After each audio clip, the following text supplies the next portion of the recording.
Hello बच्चों, कैसे हैं आप सब लोग। मैं Mohammad Mahajan and welcome you all on this incredible platform of Physics Wallah. यकीनियंस कैसे हैं आप सब लोग। Good morning, good morning, good morning everyone.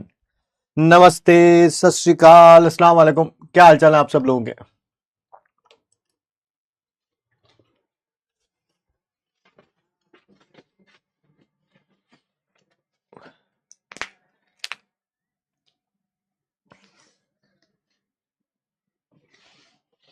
5 घंटे हैं, 7 घंटे, 12 घंटे 42 मिनट, क्या बात है।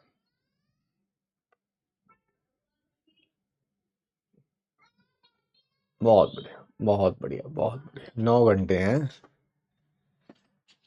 बढ़िया जी, बढ़िया बढ़िया, बहुत अच्छी बात है।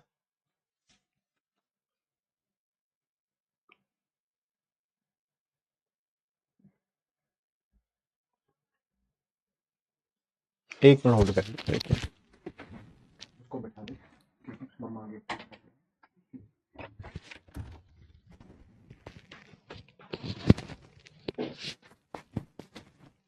बहुत बढ़िया, बहुत बढ़िया। सारे अपना टाइम लिख रहे हैं। 7 घंटे, कोई 5.5 घंटे, कोई 9 घंटे, 8 घंटे, है ना। बढ़िया जी, बढ़िया बढ़िया। और जो नहीं लिख रहे हैं उनको भी थोड़ी थोड़ी शर्म तो आएगी, वो अलग बात है। उनको उम्मीद के लॉन्च पे आएगी, ठीक है, पर आएगी जरूर उनको भी। ऐसा नहीं है कि नहीं आएगी।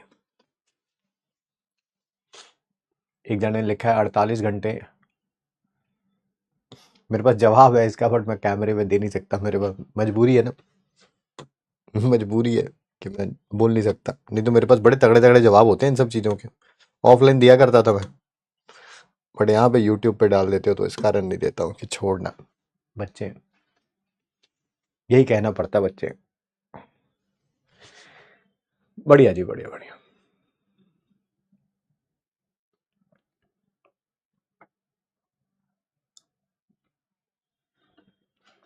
आइए जी, लेक्चर नंबर 2 है आयनिक इक्विलिब्रियम का। सबसे ज्यादा important rule student the class. मुझे उम्मीद है आप फॉलो कर रहे होंगे इन्हें, ठीक है। And yes, there is one big flaw in your preparation and its name is backlog. Backlog जब आ जाएगा तो उसे हम क्या बोलेंगे जी, that is not today.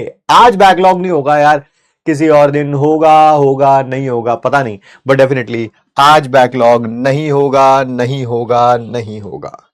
Ionic equilibrium अगर किसी बच्चे ने विदाउट बैकलॉग कंप्लीट कर लिया, आई कैन एश्योर यू, मैं ऐसा नहीं कह रहा हूं कि जिसका बैकलॉग हो गया उसका सिलेक्शन नहीं हो सकता, नहीं, but I can assure you कि अगर आयनिक इक्विलिब्रियम आपने विदाउट बैकलॉग कंप्लीट कर लिया, you are definitely in the race. You are definitely in the, बोलते हैं ना कि क्या क्राइटेरिया है मिड ऑफ द जर्नी में, ये उन चैप्टर्स में से है।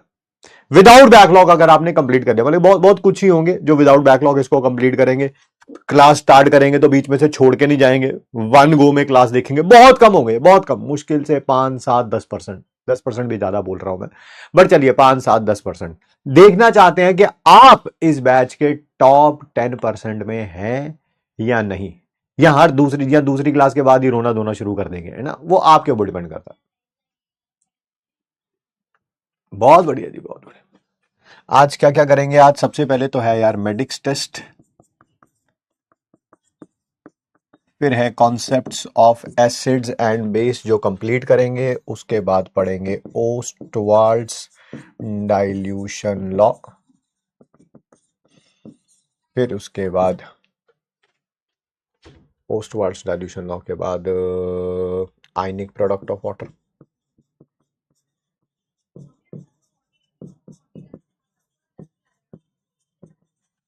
है ना, लिखा ही हुआ है नीचे ओस्टवाल्ड्स डाइल्यूशन लॉ। और होमवर्क भी देंगे हम आपको मॉड्यूल से।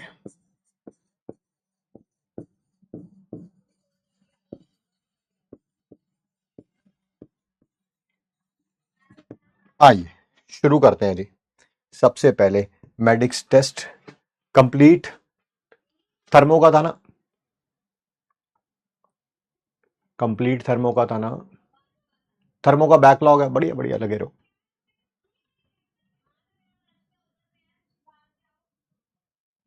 ठीक है, करें ईमानदारी चेक करने के लिए पहले तो चैट बॉक्स कर दे बंद। आइए शुरू हो जाइए, क्वेश्चन करिए मेरे साथ, मैं भी पढ़ता हूं आप भी पढ़िए। 1 मोल ऑफ आर्गन, आर्गन का 1 मोल दे रखा है, इस एक्सपेंडेड आइसोथर्मली एंड इरिवर्सिबली। अच्छा अच्छा अच्छा लिखा हुआ है इरिवर्सिबल आइसोथर्मल एक्सपेंशन है, बट इरिवर्सिबल आइसोथर्मल एक्सपेंशन तो दो प्रकार के होते थे। एक होता था जब पी एक्सटर्नल जीरो नहीं होता था, एक होता था जब पी एक्सटर्नल जीरो होता था। पी एक्सटर्नल जीरो वाले को हम वैक्यूम बोलते थे, बट इन्होंने लिखा हुआ है नॉट अगेंस्ट वैक्यूम। अच्छा पी एक्सटर्नल जीरो नहीं है। From 10 litre to 100 litre. अच्छा पहले वॉल्यूम 10 लीटर थी, एक्सपैंड करने के बाद 100 लीटर हो गई है। Which of the following is incorrect, कौन रॉन्ग है? अच्छा रॉन्ग बताना है। आइसोथर्मल है, अच्छा आइसोथर्मल है तो आपको पता है डेल्टा टी जीरो होगा। डेल्टा यू क्या होता है? NCVM delta T. Delta T zero है तो डेल्टा यू जीरो है, करेक्ट है। डेल्टा एच किसके बराबर होता है? एनसीपीएम डेल्टा टी, क्योंकि आइसोथर्मल है तो डेल्टा टी जीरो है तो डेल्टा एच भी जीरो होगा। क्या डेल्टा टी जीरो होगा? हाँ आइसोथर्मल है तो डेल्टा टी भी जीरो होगा। हीट सप्लाइड जीरो होगी, ये कहां से जीरो हो जाएगी? ये कहां जीरो हो जाएगी? ये वॉल्यूम 10 लीटर से 100 लीटर जा रही है, ये हीट दी जा रही है, उसी से तो गैस एक्सपैंड हो रही है, तो हीट सप्लाइड थोड़ा जीरो होगी, हीट सप्लाइड थोड़ा जीरो होगी। So the answer is option number C. 58% बच्चों का सही है जी। नेक्स्ट, एक वेसल के अंदर 100 लीटर है लिक्विड एक्स के। अच्छा वॉल्यूम दे रखी है एक्स लिक्विड की 100 litre. Heat is supplied to the liquid, heat दी गई लिक्विड को in such a fashion that heat given is equal to change in enthalpy. अच्छा जो भी हीट दी जा रही है वो एट कांस्टेंट प्रेशर है ना, तभी तो लिखा है change in enthalpy, no issues. Volume of the liquid increases by 2 litre. I am so sorry. V1 अगर 100 लीटर है तो V2 कितनी हो जाएगी? 102 लीटर, नो इशू। अगर एक्सटर्नल प्रेशर 1 एटीएम है, बाहर का प्रेशर जो है वो 1 एटीएम है, and 202.6 joule of heat is supplied, जो यहां से यहां जाने के लिए जो हीट दी गई है वो कितनी है? That is 202.6 joule. बहुत बढ़िया सर, जो भी हीट दी गई है वो क्यूपी है, यस। जिसे डेल्टा एच बोलेंगे, यस सर, वो तो क्वेश्चन में बोला ही है, जो भी हीट दी गई है वो चेंज इन एंथैल्पी है। आपसे पूछा क्या है? Is supplied U is equal to internal G. अच्छा डेल्टा U और डेल्टा एच की वैल्यू पूछी हुई है। करते हैं यार, पहले वर्क डन निकाल ले, क्योंकि मेरे को P भी नजर आ रहा है और डेल्टा V भी नजर आ रहा है। वर्क डन किसके बराबर होगा? Minus P delta V minus 1 V2 minus V1 कितना हो जाएगा? 2। ये आ गया लीटर एटीएम, लीटर एटीएम है ना, बट मुझे जूल में निकालना है।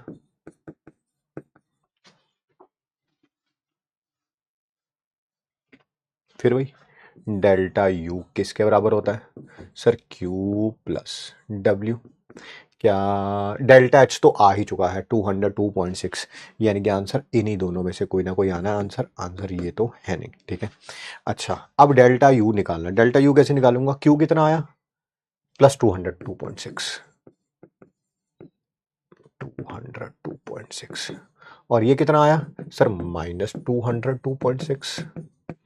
Work done minus 202.6, Q plus 202.6, दोनों को ऐड करूंगा तो कितना आ जाएगा? 0 आ जाएगा, 0। यानी कि आंसर क्या हो जाएगा? Option number D. क्या हो जाएगा? Option number D. आगे बढ़ते हैं बेटा अगले क्वेश्चन की तरफ। एक typical adult needs 33 kilo calorie per kilogram body weight per day. आराम से यार, आराम से। अच्छा कितनी एनर्जी चाहिए अडल्ट को? कितनी एनर्जी चाहिए? 33 kilo calorie 1 kilogram per day, है ना, per day. 33 kilo calorie per kilogram है, ठीक है। एज्यूमिंग एन एनर्जी बैलेंस, भाई जितनी एनर्जी अंदर आ रही है उतने का ही काम कर देगा। Energy can neither be created not be destroyed, यही होता है एनर्जी बैलेंस का मतलब। Calculate the power of an 80 kilogram individual. अच्छा, यानी कि अगर 33 किलो कैलोरी एनर्जी लाएगा पर बॉडी वेट चाहिए, उसको मिल रही है खाने से, एक्सरसाइज करने से, भागने से, जैसे भी मतलब जो भी है, पीने से, किसी भी चीज से, ठीक है, तो उसकी पावर बतानी है। पावर किसके बराबर होगी? पावर वॉट में दे रखी है। वॉट क्या होता है? जूल पर सेकंड, है ना। तो यानी कि पहले तो इसको मैं जूल में कन्वर्ट करूं और फिर इसको टाइम में सेकंड में कन्वर्ट करूं, है ना, यही करना पड़ेगा। जूल पर सेकंड, आराम आराम से बात करते हैं। 1 किलोग्राम के लिए इतनी एनर्जी चाहिए, तो 80 किलोग्राम के लिए कितनी चाहिए होगी sir? 80 into this. But sir answer हमें जो है वो जूल में देना है, तो किलो कैलोरी को पहले तो कैलोरी में कन्वर्ट कर लिया। सर ये जो आंसर आया है ये कैलोरी में आया है सर, कैलोरी में आया है, हमें तो जूल में निकालना है। अच्छा, तो 1 कैलोरी किसके बराबर होता है? 4.183 जूल, तो मैंने उसको 4.2 से मल्टीप्लाई कर दिया। रिपीट कर रहा हूं, 1 किलो को इतनी एनर्जी चाहिए, 80 किलो को कितनी चाहिए होगी? इतनी। बढ़िया, आंसर आया कैलोरी में, हमें जूल में चाहिए था, तो 4.2 से मल्टीप्लाई कर दिया। बट सर ये एनर्जी पर डे के लिए आई है, पर डे के लिए। आपको शायद, हाँ, आपको निकालनी है पर सेकंड के लिए, पर डे के लिए। डे में बताओ आवर्स कितने होते हैं? 24 आवर्स होते हैं, 24। यानी कि अगर मैं इसको 24 से डिवाइड कर दूं तो ये क्या एनर्जी मिली है सर? ये एनर्जी हमें मिली है जूल पर आवर। हमें पर आवर थोड़ा निकालनी है, पर सेकंड निकालनी है। 1 आवर में कितने सेकंड्स होते हैं सर? 3600 सेकंड्स होते हैं, तो 3600 से मल्टीप्लाई कर दूंगा। अब आ गई एनर्जी जूल पर सेकंड, ठीक है। 24 से डिवाइड किया तो पर आवर आ गई, फिर हर एक आवर में 3600 सेकंड्स होते हैं, तो 3600 से और डिवाइड कर दिया। अब इसको सॉल्व करना पड़ेगा यार, करें सॉल्व। 2 0 से 2 0 गए, ये वाले 1 0 से ये वाला 1 0 चला गया।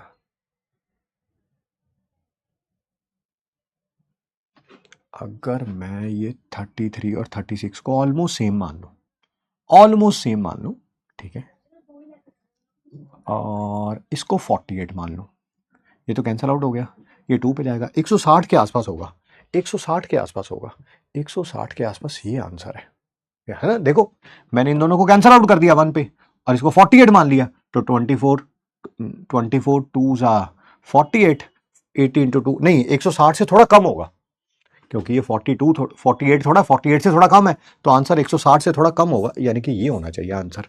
बट फिर भी मैं थोड़ा being on the safer side, मैं कैलकुलेट करके देख लेता हूं, कैलकुलेट करके देख ले। अरे यार 6 के टेबल पे जा तो रहा है ये, 6 के टेबल में 4 पे और ये 7 पे, फिर ये 20 पे, है ना, 140 से थोड़ा कम, है ना यार। इन दोनों को कैंसिल आउट किया ना हमने, 140 से थोड़ा कम, 140 से थोड़ा कम यही है, 128 है बेटा। कैलकुलेट करने की जरूरत है नहीं, बट फिर वही टाइम पास के लिए कर रहा हूँ। 20 इंटू 33 इंटू 7, जितना भी आएगा उसको डिवाइड कर देंगे किससे? 36 से। हाँ भाई 128 ही आ रहा है, वही आ रहा है, वही आ रहा है ना, 128 वॉट। वही वॉट वही होता है, जूल पर सेकंड। अच्छा क्वेश्चन था, एक नया डिमेंशन आपको सोचने को मिला होगा। 40% बच्चों का सही है जी, ठीक है। अगला क्वेश्चन आप भी पढ़िए, मैं भी पढ़ता हूं, देखते हैं क्या है भाई। एक मोनो अटोमिक गैस है जिसका सीवीएम दे रखा है 3/2R, is allowed to expand adiabatically and reversible. अच्छा, एडियाबेटिकल रिवर्सिबल एक्सपेंशन है from 8 litre at 300 kelvin to volume of 250 kelvin. अच्छा, वॉल्यूम V2 एट 250 केल्विन, आराम आराम से। पहले वॉल्यूम 8 लीटर थी और टेम्परेचर था 300 केल्विन, बाद में वॉल्यूम V2 हो गई है और टेम्परेचर हो गया है 250 केल्विन। आपसे V2 पूछा गया है। क्या एडियाबेटिक रिवर्सिबल एक्सपेंशन में वॉल्यूम और टेम्परेचर का हमने रिलेशन पढ़ा हुआ है? हाँ सर पढ़ा हुआ है। टीवी की power gamma -1 is equal to K, यानी कि T1V1 की power gamma -1 is equal to T2V2 की पावर गामा -1। कैसे सॉल्व कर सकते हैं? हाँ सर सॉल्व कर सकते हैं। ये 300 है, गामा कितना होगा भाई इसका? दैट इज CPM कितना आ जाएगा? 5/2R, और CPM/CVM दैट इज 5/3 आ जाएगा। बिल्कुल सही कह रहे हैं जी आप, 5/3। सर इसको 1.6 भी बोल सकते हैं, हाँ बोल सकते हैं 1.6, 1.66 है बट चलिए चल जाएगा।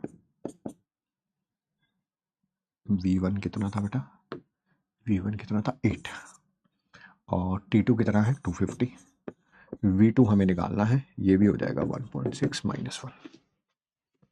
50 के टेबल में ये 6 पे है, ये 5 पे है। 6/5 इंटू 8 की power 0.6 is equal to V2 की पावर 0.6। क्या इसको कैलकुलेट करेंगे, क्या आंसर आएगा जी, जल्दी जल्दी बताइए,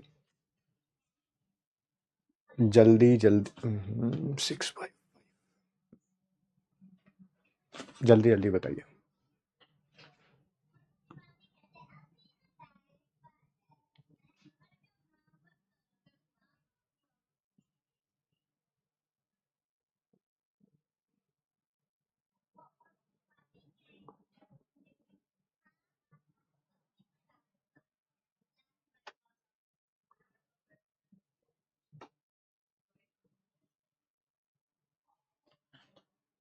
अच्छा चैट डिसेबल कर रखी है,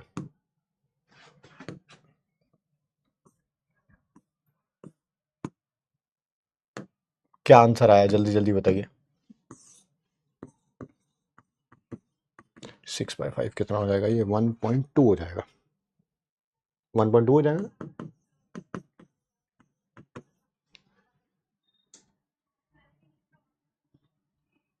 सी आएगा, सी आएगा, सी आएगा। 8 की पावर 0.6 कितना होगा यार,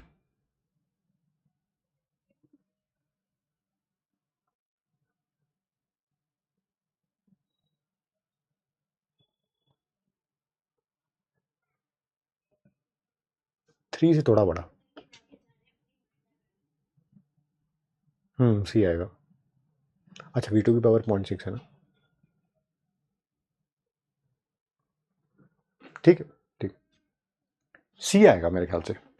मैं भी करूं सॉल्व, मैं भी करूं सॉल्व।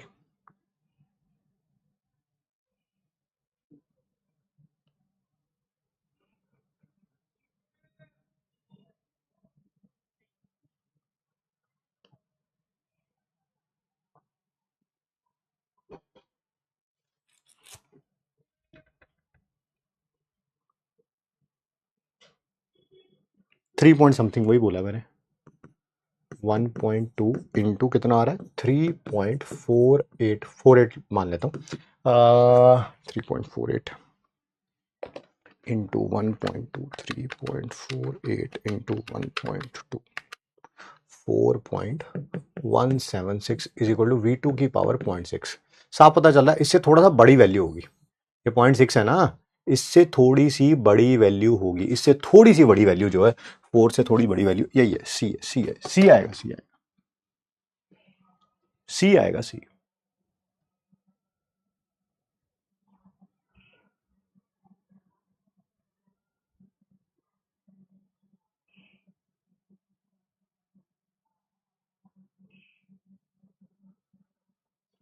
हाँ पोल में तो मैंने ऐसे ही लगा दिया था, पोल की क्या टेंशन है तुम्हें। अगला क्वेश्चन देखो, आंसर बताओ जल्दी जल्दी, चैट बंद कर दें भाई, नहीं तो 90% आने शुरू हो जाते हैं जैसे चैट ऑन रखो। अगला क्वेश्चन देखो, जब water in a beaker freeze किया जा रहा है, अच्छा वाटर लिक्विड में था, उसको क्या किया जा रहा है, फ्रीज किया जा रहा है, सॉलिड में कन्वर्ट किया जा रहा है, which of the following will be A correct statement, कौन सी स्टेटमेंट करेक्ट होगी।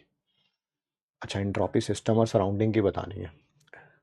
जब यहां से यहां जा रहा है तो क्या हीट लॉस हो रही है, यस, तो एंट्रोपी भी लॉस होगी, लॉस मतलब डिक्रीज होगी, सिस्टम की एंट्रोपी डिक्रीज, भाई हीट लॉस हो रही है तो सराउंडिंग क्या कर रहा है, हीट क्या कर रहा है, गेन कर रहा है, हीट इंक्रीज हो रही है तो सराउंडिंग की एंट्रोपी क्या होगी, इंक्रीज, है ना, एंट्रोपी चेंज यही तो था, एंट्रोपी चेंज यही तो था, Q/T, ये इंक्रीज तो ये भी इंक्रीज, ये डिक्रीज तो ये भी डिक्रीज, ये हीट लॉस कर रहा है, एंट्रोपी डिक्रीज हो रही है, हीट लॉस किसको कर रहा है, सराउंडिंग को, सराउंडिंग हीट इंक्रीज हो रही है तो सराउंडिंग एंट्रोपी भी इंक्रीज होगी, सिस्टम की डिक्रीज, सराउंडिंग की इंक्रीज। ये रहा option number A, option number A.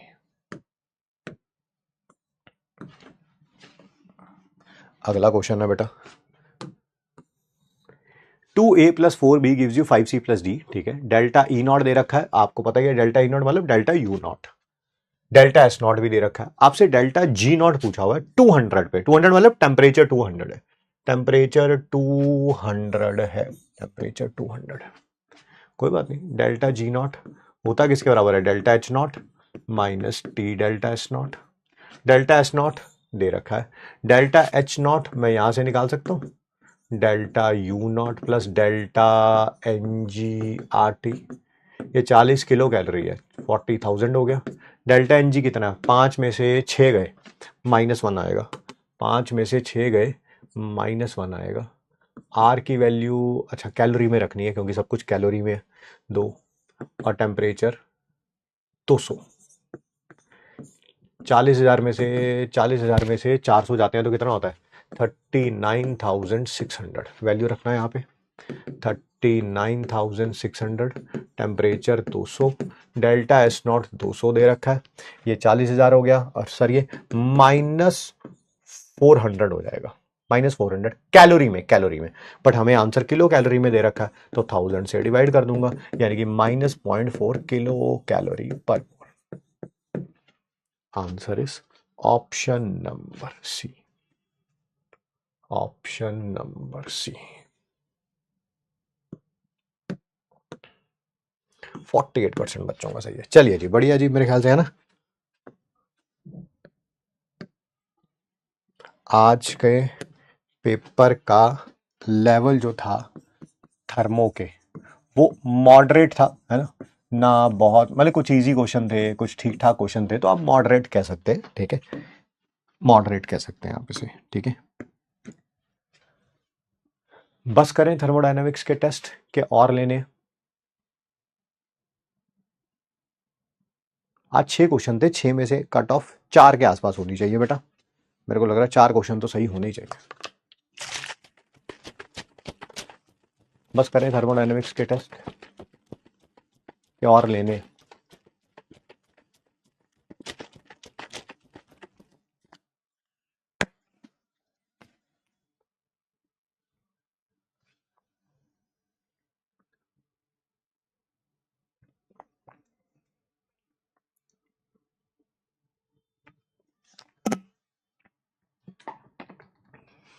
Maximum बच्चे और कह रहे हैं। चलिए कल फिर थर्मो कंप्लीट का टेस्ट रखते हैं। ऑब्वियसली जिनका बैकलॉग है वो तो कभी नहीं कहेंगे कि टेस्ट लो, वो क्यों कहेंगे कल।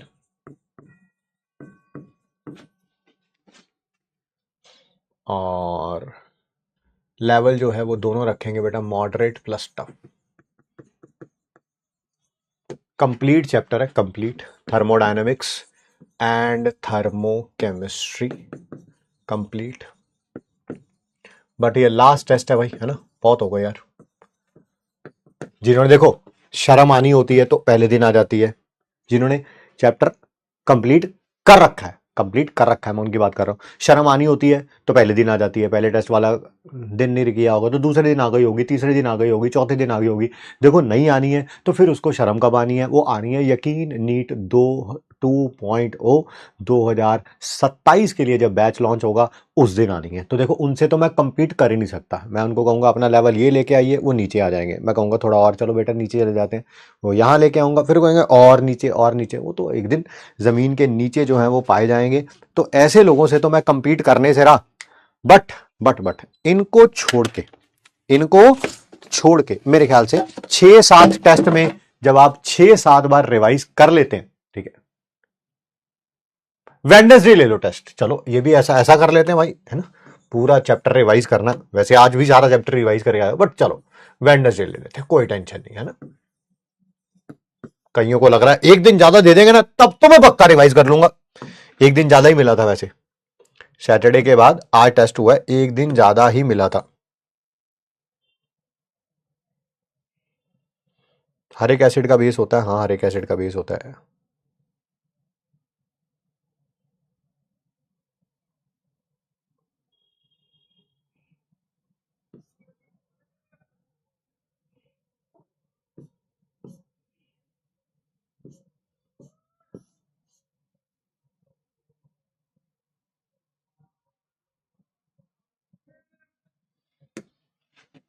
ठीक है जी, आगे बढ़ते हैं। आइए करते हैं लास्ट क्लास का रिवीजन। लास्ट क्लास में हमने जो है वो दो कॉन्सेप्ट पढ़े थे एसिड और बेस के। आर्नियस क्या कहता था? आर्नियस कहता था कि जो H पॉजिटिव आयन देगा वाटर में वो एसिड है, जो OH नेगेटिव आयन देगा वो बेस है। ब्रोंस्टेड लॉरेंज जो क्या कहता था? जो H पॉजिटिव आयन दे सकता है वो एसिड होगा और जो H पॉजिटिव आयन ले सकता है वो बेस होगा। हर एक एसिड का अपना बेस होगा, H पॉजिटिव आयन निकाल दो बेस बन जाएगा। बेस का भी अपना एसिड होगा, उस बेस में H पॉजिटिव आयन डाल दो, क्या बन जाएगा? एसिड बन जाएगा। ये हमने लास्ट क्लास में पढ़ा था। और कुछ छोटी छोटी चीजें जो आपको पता होनी चाहिए, ठीक है, और ये आपके काम भी आएंगी ऑर्गेनिक केमिस्ट्री में भी, ठीक है। ये तो पता चल गया कि एसिड से बेस कैसे बनाना है, H पॉजिटिव आयन रिमूव करके। बेस से एसिड कैसे बनाना है, H पॉजिटिव आयन ऐड करके, ठीक है। बट मान लीजिए एसिड स्ट्रांग है तो बेस कैसा होता है? बेस स्ट्रांग है तो एसिड कैसा होता है? सुनिए जरा। Strong acid has week conjugate base and vice versa. Vice versa जैसे ये देखिए, क्या आपको पता है HCl एक स्ट्रॉन्ग एसिड होता है? Yes sir. इसका बेस कैसे बनेगा? सर इस H पॉजिटिव आयन निकाल दो, निकाल दिया, ये बन गया बेस, ये बन गया। ये क्या होगा? ये एक वीक बेस होगा। ये क्या होगा? एक वीक बेस होगा। एसिड का बेस वीक होगा, और अगर ये वीक होता तो वो क्या होता? स्ट्रांग होता। Sir example? बिल्कुल एग्जाम्पल दे रहे हैं। जैसे एसिटिक एसिड है, आपको पता ही है ये एक वीक एसिड है। ऑर्गेनिक एसिड्स जनरली वीक होते हैं as compare to inorganic acids, generally बात कर रहा हूं।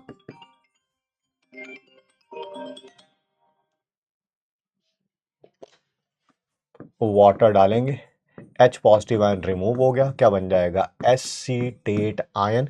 क्योंकि ये एक वीक एसिड था तो ये क्या होगा? एक स्ट्रॉन्ग बेस होगा। क्या होगा? एक स्ट्रॉन्ग बेस होगा, ठीक है। आज ही ज्वाइन किया है? ज्वाइन किया तो भाई शुरू से देखें। यहां से यहां क्या कर रहे हो?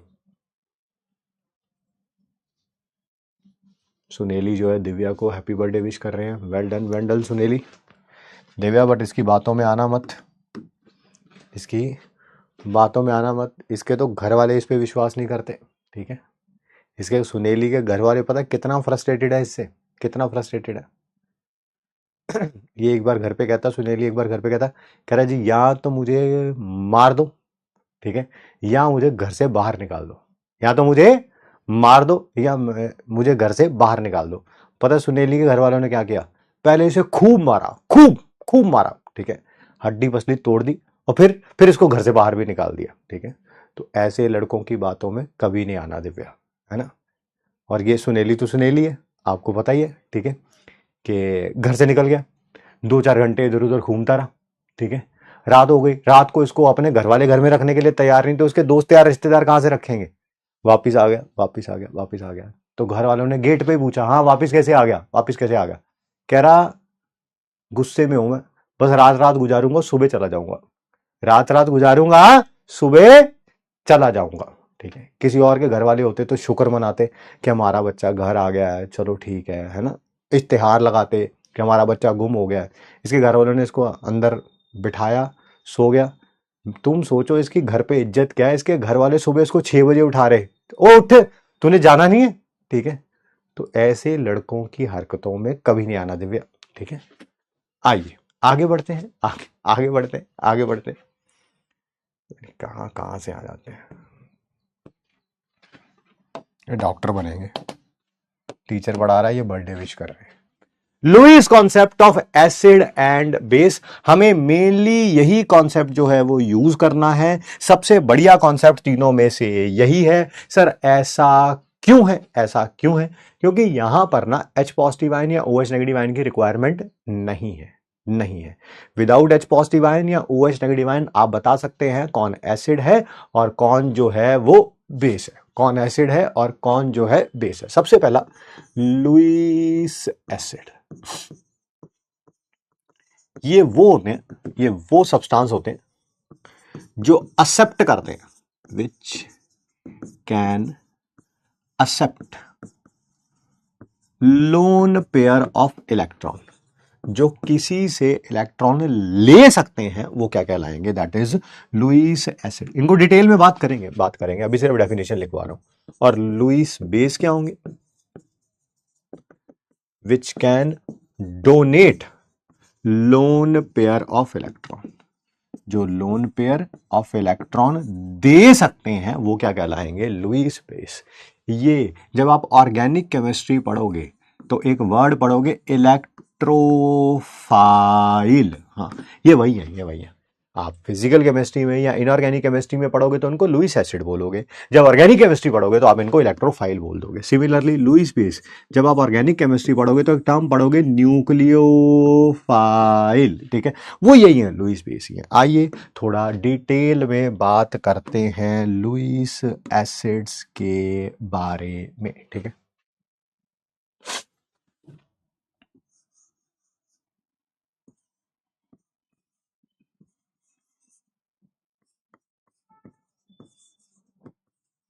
ध्यान से सुनिएगा, समझिएगा, है ना। जो कैपिटल लेटर्स में लिखे हुए उनका मतलब है, जो स्मॉल लेटर्स में लिखे हुए उनका कोई भी मतलब नहीं है। सबसे पहले तो ये सी, इसका मतलब क्या है, इसका मतलब है कैटायंस। कौन से कैटायंस, जो लोन पेयर एक्सेप्ट कर सकते हैं, जो लोन पेयर ले सकते हैं, वो क्या कहलाएंगे, दैट इज कशिश बोल रही, आपने बोला था कि हर एक एसिड का कॉन्जुगेट बेस होता है, बट लुईस एसिड का कैसे होगा, मैंने ब्रॉन्स्टेड लॉरी के लिए बोला था, ठीक है। टॉपिक भी तो सुन लिया करो। कैटायंस, वो कैटायंस जो कि लोन पेयर एक्सेप्ट कर सकते हैं, जैसे एच पॉजिटिव आयन, जैसे बी आर पॉजिटिव आयन, जैसे सी एल पॉजिटिव आयन, जैसे NO2 पॉजिटिव आयन, जैसे CH3 पॉजिटिव आयन, है ना, ETC, ऐसे कई सारे हो सकते हैं। सर आपको कैसे पता चला कि H पॉजिटिव आयन इलेक्ट्रॉन ले सकता है, कैसे, आपको कैसे पता चला?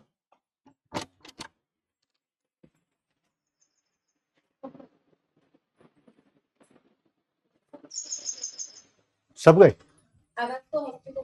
अच्छा अच्छा।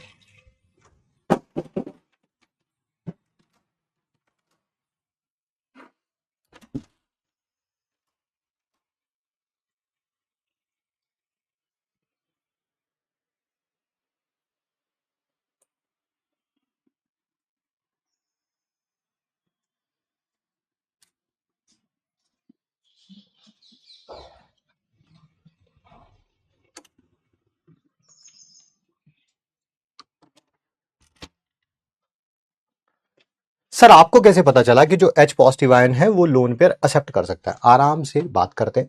क्या आपको पता है H के पास एक इलेक्ट्रॉन होता है? यस। H पॉजिटिव के पास क्या होगा सर? जीरो इलेक्ट्रॉन होंगे। H से H पॉजिटिव बना ही वैसे होगा, एक इलेक्ट्रॉन लूज करके जीरो इलेक्ट्रॉन होंगे। जैसे ही ये लोन पेयर एक्सेप्ट करेगा, लोन पेयर का मतलब समझते हो? यस सर, दो इलेक्ट्रॉन जैसे ही एक्सेप्ट करेगा क्या बन जाएगा सर? H नेगेटिव बन जाएगा। क्या इतनी बात मतलब कि 11th में कुछ भी पढ़ा होगा तो इतना पता है कि हाइड्रोजन हमेशा अपना ड्यूपलेट कंप्लीट करना चाहता है। हाइड्रोजन चाहता है कि उसकी आउटर मोस्ट शेल में दो इलेक्ट्रॉन्स हो जाएं। देखो दो हो गए कि नहीं हो गए? ये कंप्लीट हो गई, फर्स्ट शेल कंप्लीट हो गई, इसी कारण ये स्टेबल हो गया, इसी कारण ये स्टेबल हो गया। तो ये एक लुईस एसिड है। सर अच्छा, जैसे Br पॉजिटिव में भी एक्सप्लेन करो, कर देता हूं। Br के पास 7 वैलेंस इलेक्ट्रॉन्स होते हैं। क्या होते हैं? 7 वैलेंस इलेक्ट्रॉन। Br पॉजिटिव के पास कितने होंगे? 6। जैसे ही ये दो इलेक्ट्रॉन गेन करेगा क्या बन जाएगा? Br नेगेटिव बन जाएगा। हो जाएंगे 8 इलेक्ट्रॉन हो जाएंगे। यस।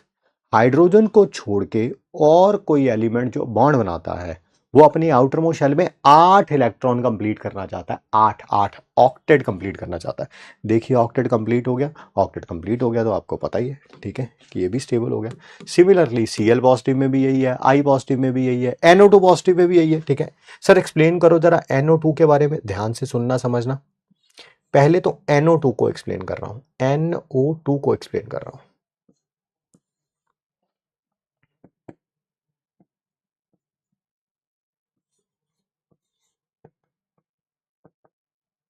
इतना तो पता ना ये डॉट्स क्या है सर, ये वैलेंस इलेक्ट्रॉन्स को रिप्रेजेंट कर रहे हैं सर। ये NO2 आपने बनाया, हमने NO2 पॉजिटिव बोला है सर। हाँ हाँ, NO2 पॉजिटिव क्या होगा सर, इसने एक इलेक्ट्रॉन लूज किया होगा, ठीक है। किसने लूज किया होगा? इलेक्ट्रॉन लूज वही करता है जो लेस इलेक्ट्रोनेगेटिव होता है। कौन लेस इलेक्ट्रोनेगेटिव है? नाइट्रोजन के ऑक्सीजन? Sir nitrogen. अच्छा अच्छा अच्छा, तो नाइट्रोजन जो है एक इलेक्ट्रॉन लूज कर देगा, ठीक है सर। अब देखना जरा इस नाइट्रोजन के पास कितने इलेक्ट्रॉन है। अब देखना इस नाइट्रोजन के पास कितने इलेक्ट्रॉन है। 1 2 3 4 5 6। हाँ सर, इसके पास 6 इलेक्ट्रॉन है। कितने चाहिए इसको? 8। क्या ये 2 इलेक्ट्रॉन गेन करेगा? यस। क्या ये लोन पेयर एक्सेप्ट करेगा? यस। इसी कारण ये क्या है, एक लुईस एसिड है sir. CH3 positive. Sir last वाला भी एक बार एक्सप्लेन कर दो, फिर उसके बाद हम तंग आपको नहीं करेंगे, ठीक है। अगर CH3 होता, CH3 होता तो ऐसा होता, बट CH3 नहीं है सर, ये CH3 पॉजिटिव है, मतलब एक इलेक्ट्रॉन लूज किया हुआ है, ये वाला लूज कर दिया। चेक करना है इसके पास, चेक करना है इस कार्बन के पास कितने इलेक्ट्रॉन है। 1 2 3 4 5 6 सर, 6 इलेक्ट्रॉन है, 6। It is short of 2 electrons to complete its octet, तो ये भी लोन पेयर एक्सेप्ट करेगा। मेरे ख्याल से यहां तक क्लियर है। यस के लिए Y, नो के लिए N। सर जी बैकलॉग वाले ये चैप्टर स्टार्ट कर सकते हैं? कर लो बेटा कर लो, क्योंकि वैसे भी कुछ नहीं करना, वैसे भी कुछ नहीं करना, यही कर लो। थोड़ा सा भी बेसिक्स वीक है, स्ट्रांग है तो कर लो भाई। वो भी दूसरी क्लास में आके पूछ रहा है, वाह मेरे लाल तू करेगा कुछ कमाल।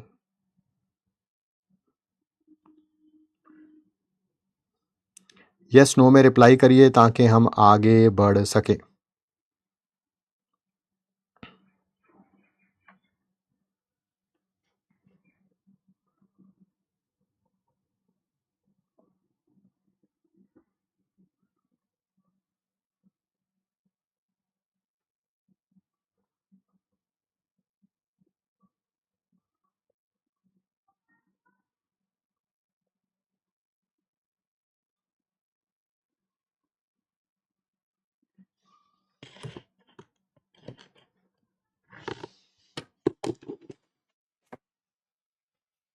ठीक है जी, सबने यस बोल दिया, आगे बढ़े। हाँ, I stands for incomplete octet. जिनका भी ऑक्टेट कंप्लीट नहीं है, ऑक्टेट का मतलब आउटर वो शेल में 8 इलेक्ट्रॉन नहीं है, वो सारे लोन पेयर एक्सेप्ट करेंगे। सर क्यों एक्सेप्ट करेंगे? नाम से ही पता चल रहा है, आउटर मोस्ट शेल में 8 इलेक्ट्रॉन नहीं है। 8 इलेक्ट्रॉन करने के लिए sir example BF3, example AlCl3 का मोनोमर, इस तरह के और भी हो सकते हैं, बट मैं BF3 को एक्सप्लेन कर देता हूं। सर करिए एक्सप्लेन। बोरॉन के पास 3 वैलेंस इलेक्ट्रॉन होते हैं, बना दिए। फ्लोरीन के पास 7 वैलेंस इलेक्ट्रॉन होते हैं, बना दिए। फ्लोरीन 8 इलेक्ट्रॉन कंप्लीट करने के लिए एक एक बॉन्ड बनाएगा। हाँ, एक एक एक। चेक करना ये बोरॉन के पास कितने इलेक्ट्रॉन हो गए, चेक करना बोरॉन के पास कितने इलेक्ट्रॉन हो गए। 1 2 3 4 5 6 सर 6 इलेक्ट्रॉन हो गए। कितने इलेक्ट्रॉन हो गए? 6 इलेक्ट्रॉन हो गए। It is short of 2 electron, इसके 2 इलेक्ट्रॉन चाहिए ताकि ये लोन पेयर एक्सेप्ट कर सके, तो ये लुईस एसिड की तरह काम करेगा। इसी कारण BF3 F नेगेटिव को गेन करता है, BF4 नेगेटिव बनाता है। सेम रीजन भाई, ये लोन पेयर को एक्सेप्ट करता है। क्यों? क्योंकि अपना ऑक्टेट कंप्लीट करने के लिए, ठीक है। नेक्स्ट बात करेंगे हम लोग,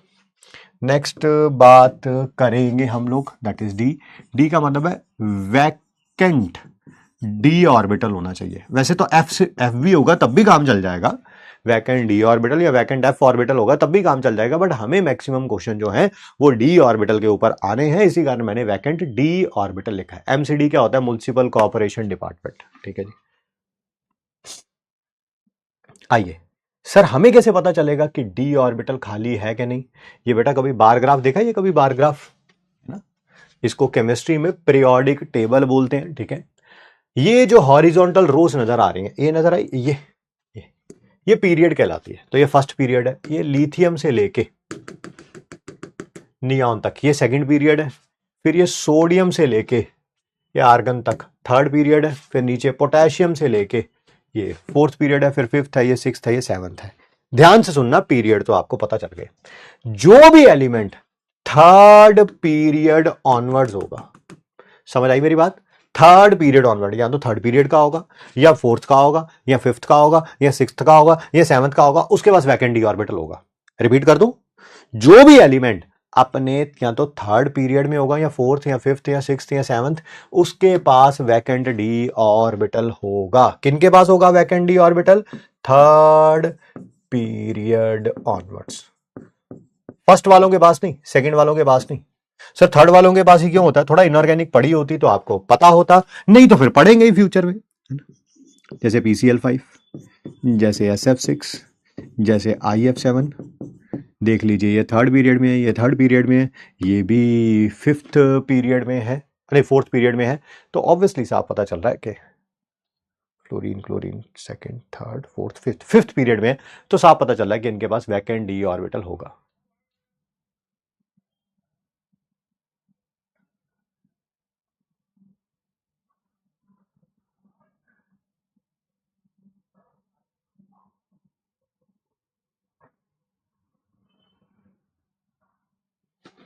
M स्टैंड्स फॉर, लास्ट वाला है ये M, क्या होगा?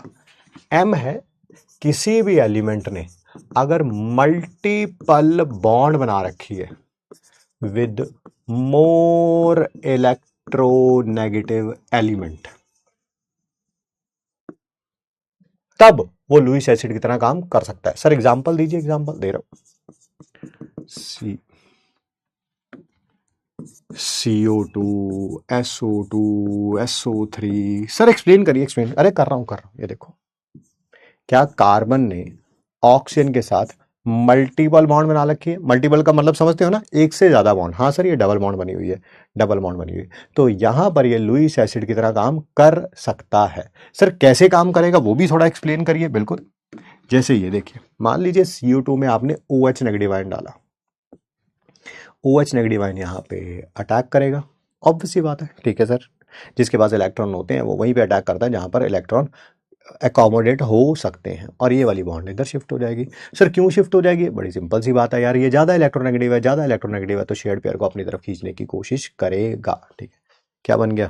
कार्बन के साथ एक तरफ O नेगेटिव, एक तरफ तो डबल बॉन्ड था ही, और एक तरफ क्या आ गया? ये OH आ गया। सर HCO3 नेगेटिव बन गया। हाँ बिल्कुल बिल्कुल। तो ये भी लुईस एसिड की तरह काम कर सकता है अगर मोर इलेक्ट्रोनेगेटिव एटम के साथ पाई बॉन्ड बना रखी हो, मोर इलेक्ट्रोनेगेटिव एटम के साथ मल्टीपल बॉन्ड बना रखी हो।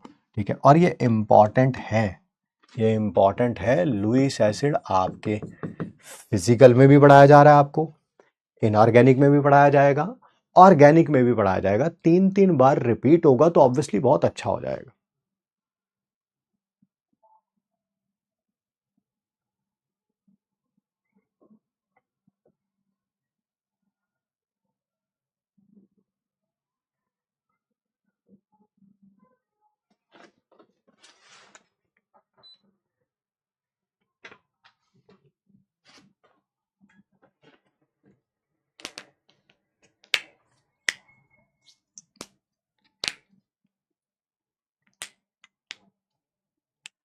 एक कह रहा है BF3 में बैक बॉन्डिंग से 8 हो जाते हैं। अच्छा, मुझे 23 साल हो गए पढ़ाते हुए, मुझे नहीं पता चला कि BF3 में बैक बॉन्डिंग से 8 हो जाते हैं। तुझे पता चल गया, बढ़िया बात, बहुत बढ़िया तरीके से पढ़ रखे है तूने बैक बॉन्डिंग। मतलब कि ये टॉपिक वीक नहीं है, बैक बॉन्डिंग भी वीक है। बैक बॉन्डिंग एक वीक पाई इंटरेक्शन होती है, यहां पर स्ट्रॉन्ग सिग्मा बॉन्ड बन रही है। Strong sigma bond much better हो गया as compare to weak pi interaction. आइए आगे बात करते हैं लुईस बेस के बारे में। जैसे लुईस बेस की डेफिनेशन तो हमने पढ़ ली थी। जो लोन पेयर क्या कर देते हैं? डोनेट कर देते हैं, वो क्या कहलाते हैं? That is Lewis base. बेटा ये भी आगे जो है वो 2 प्रकार के हो सकते हैं, ठीक है। एक तो जो नेगेटिवली चार्ज और एक न्यूट्रल, एक नेगेटिवली चार्ज और एक न्यूट्रल। पहला नेगेटिवली चार्ज, ये तो बहुत आसान है ना यार। जिसके पास नेगेटिव चार्ज है, जिसके पास नेगेटिव चार्ज है वो लोन पे डोनेट कर सकता है, जैसे Cl नेगेटिव। जैसे Br नेगेटिव, जैसे I नेगेटिव, जैसे OH नेगेटिव, जैसे NH2 नेगेटिव, जैसे NO2 नेगेटिव, ये सारे के सारे क्या है, लुईस बेस। साफ नजर आ रहा है, इलेक्ट्रॉन एक्स्ट्रा है, एक्स्ट्रा है, एक्स्ट्रा है, एक्स्ट्रा है, एक्स्ट्रा है, एक्स्ट्रा है, किसी को डोनेट किए जा सकते हैं। ये तो कोई दिमाग लगाने वाली जरूरत है ही नहीं। सेकंड, न्यूट्रल होंगे but with loan pair of electron.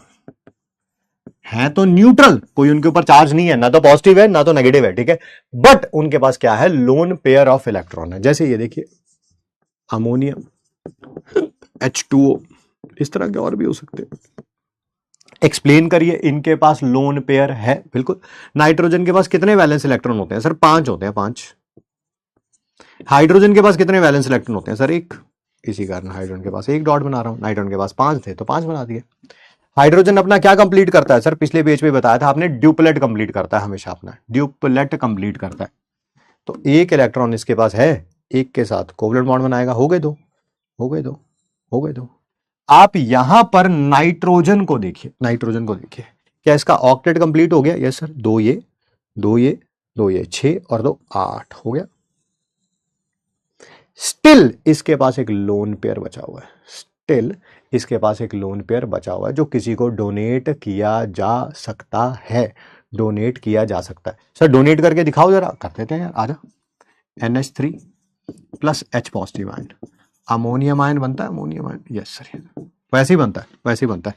ये लोन पेयर इस H पॉजिटिव आयन को डोनेट करके कोऑर्डिनेट बॉन्ड बनाई जाती है, कोऑर्डिनेट बॉन्ड बनाई जाती है, ठीक है, ध्यान से देखना। ये 3 H तो ऐसे ही थे एज इट इज, चौथे वाले में कोऑर्डिनेट बॉन्ड है, कोऑर्डिनेट, ठीक है। तो ये क्या है, लुईस बेस, ये क्या है, लुईस एसिड। मैं ये जानना चाहता हूं ये क्या है, ये क्या ये लुईस एसिड है या लुईस बेस है या कुछ भी नहीं है?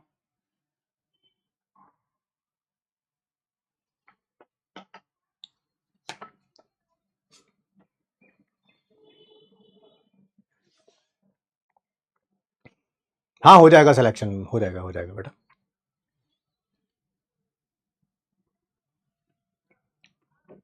BF3 के साथ नहीं कर सकता? कर सकता है आयुष।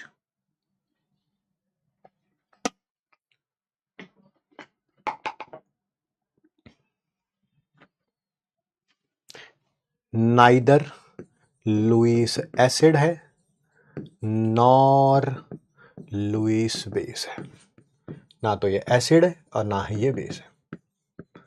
सर आपने तो बोला था जो कैटायन होते हैं वो एक लुईस एसिड हो गया ना, मैंने पीछे जाके वीडियो रिवाइज करके देख लो, रिवाइंड करके देख लो, उसमें मैंने बोला है साफ कि वो कैटायन जो लोन पेयर एक्सेप्ट कर सकते हैं, वो कैटायन जो लोन पेयर एक्सेप्ट कर सकते हैं वही होंगे लुईस एसिड।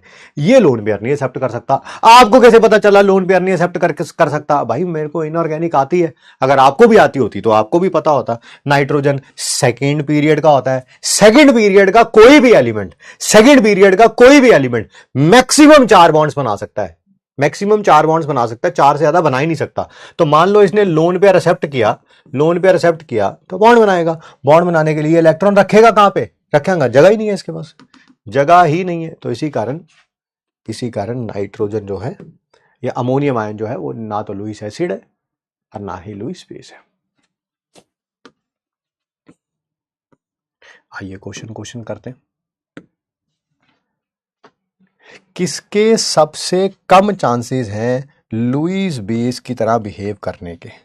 सबसे कम चांसेस हैं लुईस बेस की तरह बिहेव करने के। सर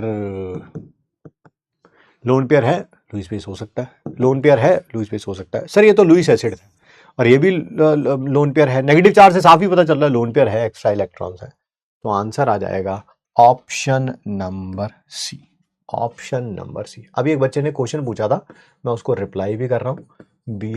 NH3 और BF3, उसने बोला NH3 जैसे H पॉजिटिव आयन को लोन पे दे रहा है, ठीक है, वो एक लुईस एसिड है, ऐसे ही क्या BF3 को भी दे सकता है? बिल्कुल दे सकता है बेटा, बिल्कुल दे सकता है। जब ये दोनों आपस में कंबाइन करेंगे तो कोऑर्डिनेट बॉन्ड बनेगी। ये डोनर होगा, ये एक्सेप्टर होगा, पता है ना, डोनर जो लोन पेयर देता है, जो एक्सेप्टर जो लोन पेयर लेता है। पर चलिए हमारा आंसर क्या था, ऑप्शन नंबर सी। अगला क्वेश्चन करिए।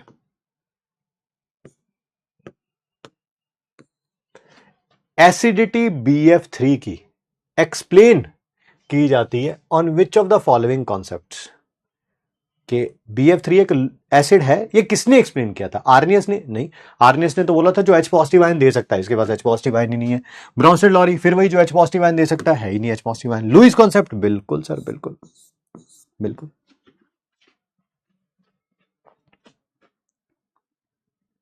दो मंथ का बैकलॉग कैसे कवर करें, बताएंगे बेटा? 2000 क्या मतलब बोले भाई, आराम से करो भाई। पहली बात तो बैकलॉग हुआ क्यों है? बैच लेट ज्वाइन किया है तो चलता है। बैच अगर ज्वाइन किया हुआ था 2 महीने से क्या कर रहे थे, है ना? यकीन 3.0 परचेज करो बेटा। अब वो भी हाथ से निकल जाए तो टेंशन वाली बात नहीं, यकीन 4.0 आएगा। वो भी हाथ से निकल जाए तो टेंशन नहीं, 5.0 आएगा। सब आएंगे बेटा आपके लिए, आपको टेंशन लेने की जरूरत नहीं है। नहीं तो एक और तरीका है जो आप करोगे नहीं भैया, रोज सुबह 5 बजे उठिए, रोज कम से कम 8:30 बजे से पहले पहले, नहीं तो 4 बजे उठिए, ठीक है? 2 क्लासेस जो है लीजिए, है ना? एक फिजिक्स की, एक मान लीजिए केमिस्ट्री की, अगले दिन एक केमिस्ट्री की, एक बॉटनी की, अगले दिन एक फिजिक्स की, एक बॉटनी जूलॉजी की। धीरे धीरे करके कंप्लीट करिए, 2-3 महीने में खत्म हो जाएगा। बट ये करोगे नहीं आप, मैं जानता हूँ, ये सिर्फ सुनने के में बातें अच्छी लगती हैं, करने पे जिनसे 3 क्लासेस नहीं रोज ली जाती, वो 5 कहां से लेंगे? Which one of the following molecular hydrides, नीचे दी गई कौन सी हाइड्राइड लुईस एसिड की तरह काम करेगी? लुईस एसिड की तरह काम करेगी। सर ये तो लुईस बेस है, ऑक्टेट कंप्लीट है, लोन पेयर देगा, ऑक्टेट कंप्लीट है, लोन पेयर देगा। सर ये ना तो लुईस एसिड है और ना ही लुईस बेस है। 8 इलेक्ट्रॉन होने चाहिए थे, कार्बन के पास 8 इलेक्ट्रॉन है, 2 2 4 2 6 2 8, तो ना तो इलेक्ट्रॉन दे सकता, क्योंकि इलेक्ट्रॉन है ही नहीं, तो देगा कहां से? ना इलेक्ट्रॉन ले सकता, सर क्यों नहीं ले सकता? सेकंड पीरियड का है, मैक्सिमम 4 बॉन्ड्स बना सकता था, 4 बॉन्ड बना लिए। इलेक्ट्रॉन आएंगे तो उसके लिए खाली ऑर्बिटल है ही नहीं, तो आंसर क्या होगा? B2H6। आंसर क्या होगा? B2H6। फिर वही B2H6 BH3 का डाइमर सॉर्ट ऑफ है। बी के पास 3 वैलेंस इलेक्ट्रॉन होते हैं, 3 वैलेंस इलेक्ट्रॉन, तो कितने हो गए बॉन्ड बनाने के बाद? 6। Sir it is short of 2 electrons, 2 electron की अभी भी कमी है, तो ठीक है जी, एक्सेप्ट कर सकता है। इसी कारण ये बनाना बॉन्ड्स भी बनाता है ना, बट वो इनऑर्गेनिक का कॉन्सेप्ट है, मैं उसमें नहीं जाऊंगा, ठीक है? I will not get into it. आगे बात करते हैं, किसके सबसे ज्यादा चांसेस हैं लुईस बेस की तरह बिहेव करने के? लुईस बेस की तरह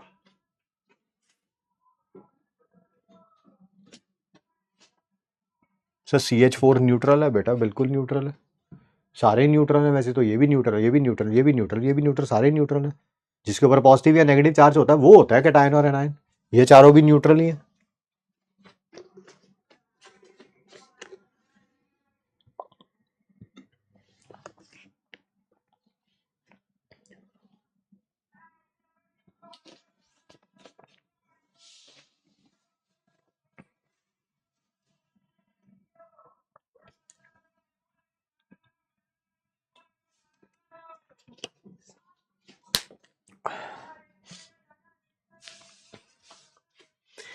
किस फ्लोरो कंपाउंड के सबसे ज्यादा चांसेस हैं लुईस बेस बनाने के? कार्बन 14th ग्रुप का होता है, 4 वैलेंस इलेक्ट्रॉन होते हैं, चारों ने बॉन्ड बना रखी है। हो गया ऑक्टेट कंप्लीट, यस। ये लोन पेयर एक्सेप्ट नहीं कर सकता, क्यों? क्योंकि सेकंड पीरियड का है। SiF4, अच्छा लुईस बेस था, लोन पेयर है ही नहीं तो देगा कहां से? SiF4, फिर वही 14th ग्रुप का होता है, 4 वैलेंस इलेक्ट्रॉन होंगे, चारों ने बॉन्ड बना रखी है, लोन पेयर है ही नहीं तो देगा कहां से? BF3 13th ग्रुप का होता है, 3 वैलेंस इलेक्ट्रॉन होंगे, फ्लोरीन के साथ बॉन्ड बना लेगा, लोन पेयर बोरॉन के पास है ही नहीं तो देगा कहां से? देगा कहां से, ठीक है? PF3 15th ग्रुप का होता है, 5 वैलेंस इलेक्ट्रॉन होते हैं, 3 ने बॉन्ड बना रखी है, ये बचा हुआ है एक लोन पेयर, ये बचा हुआ है तो डोनेट किया जा सकता है, किया जा सकता है। तो ये बेस की तरह काम करेगा। Option number D.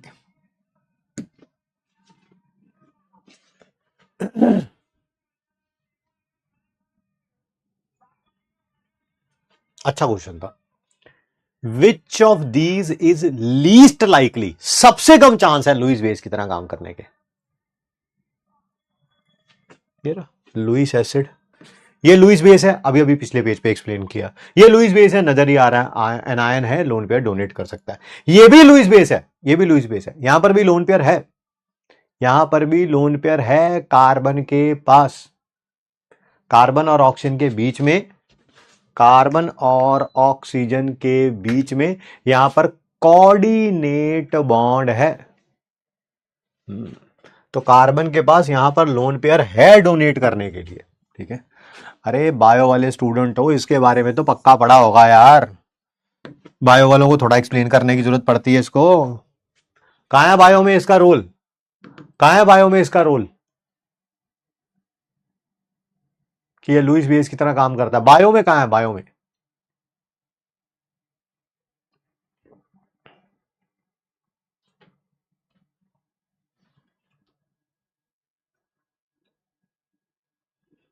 अभिजीत ने बताया कार्बन मोनोऑक्साइड की पॉइजनिंग में, है ना। हीमोग्लोबिन जो है वो कार्बोनिल के साथ कार्बोक्सी हीमोग्लोबिन बना लेता है, जिसके कारण ऑक्सीजन की सप्लाई जो है वो ब्रेन को या बाकी पार्ट्स ऑफ द बॉडी को कट ऑफ हो जाती है, जिसके कारण डेथ हो जाती है ना। सुना नहीं है कि सर्दियों में बोलते हैं कि कोयले की अंगीठी जुला के कमरे में खिड़कियां और दरवाजे बंद करके नहीं सोना चाहिए, यही तो रीजन है उसका।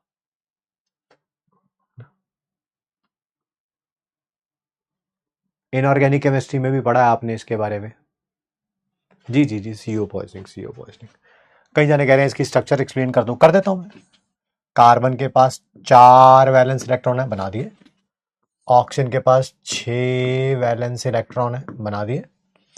ये तो कार्बन और ऑक्सीजन के बीच में 2 सिंपल कोवलेंट बॉन्ड है। कोवलेंट बॉन्ड पता ही है, शेयरिंग ऑफ इलेक्ट्रॉन से बनती है। किसने दिया? इसने दिया, इसने दिया, इसने दिया। तीसरी वाली बॉन्ड जो है वो कोऑर्डिनेट बॉन्ड है। कोऑर्डिनेट बॉन्ड है जिसमें ऑक्सीजन डोनर है, ये एक्सेप्टर है कि नहीं? कार्बन के पास अभी भी लोन पेयर बचा हुआ, ये रहा। हो गया एक्सप्लेन।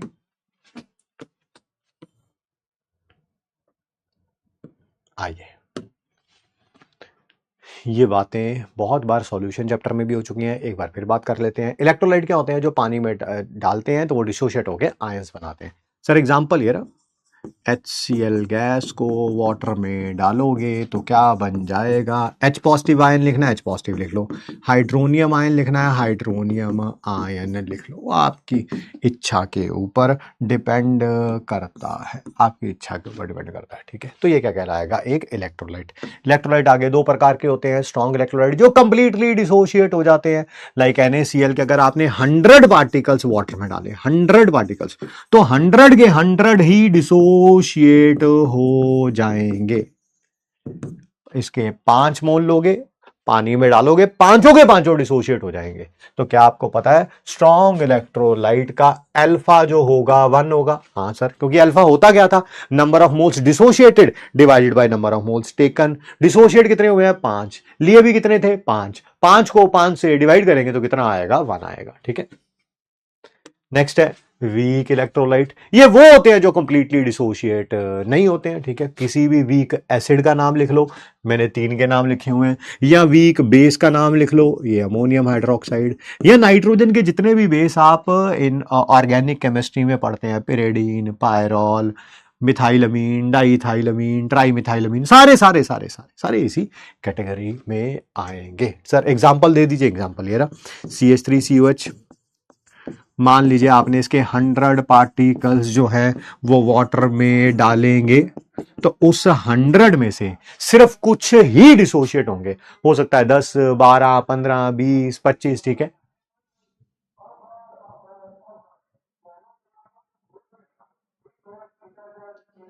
ठीक है, तो इनका जो अल्फा जो है वो क्या आएगा? <1 आएगा। जो महारथी कह रहे हैं इनको लिखने का समय दीजिए। आप मत लिखिए बेटा, आप मत लिखिए, क्योंकि आपने ना तो सॉल्यूशन चैप्टर में लिखा, तो अब भी लिखने की जरूरत नहीं है, क्योंकि ये दोबारा इलेक्ट्रोकेमिस्ट्री में भी आएगा। इलेक्ट्रोकेमिस्ट्री में फिर दोबारा एक्टिंग करना। सर हमें लिखने दीजिए, है ना। तो आप मत लिखिए बेटा, जरूरत नहीं है आपको, ये तो मैं रिवीजन करा रहा था। शुगर हो सकती है इलेक्ट्रोलाइट? नहीं बेटा, सॉल्यूशन थोड़ा हार्ड जा रहा है, बैकलॉग नहीं है पर क्वेश्चन ठीक से नहीं बन रहे, क्या करूं? पढ़ाई। तो सर सीओ को न्यूट्रल क्यों मानते हैं जबकि इसके पास लोन पेयर होता है? तो अरे रेहा,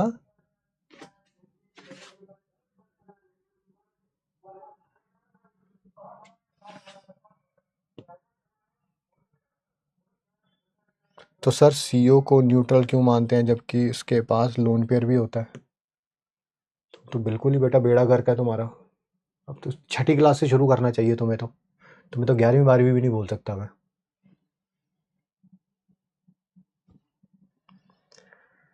लोन पेयर होने का और न्यूट्रल होने का कहां से रिलेशन हो गया? ऐसे तो ये भी न्यूट्रल है बट इसके पास लोन पेयर है, ऐसे तो पानी भी न्यूट्रल है बट उसके पास लोन पेयर है। जब एक्स्ट्रा इलेक्ट्रॉन बाहर से आते हैं या इलेक्ट्रॉन मतलब कि बाहर से इलेक्ट्रॉन गेन कर लो या इलेक्ट्रॉन लूज कर दो, तब बात आती है ये सारी है? बड़ा ही बेड़ा करके तुम्हारा बेटा।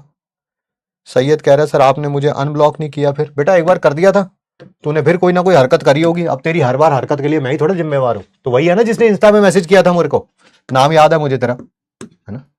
तो एक बार करवा दिया था अनब्लॉक और तूने बोला भी था हाँ सर थैंक यू सर, आगे से कोई ऐसी हरकत नहीं करूंगा। कोई करी होगी भाई, ठेका थोड़ा ले रखा मैंने तेरा, है ना? कि तू हरकतें करता जाए और मैं तुझे अनब्लॉक करवाता जाऊं, है ना? ध्यान से सुनिएगा, समझिएगा। ओस्टवाल्ड्स डाइल्यूशन लॉ एप्लीकेबल किन के लिए है? ठीक है,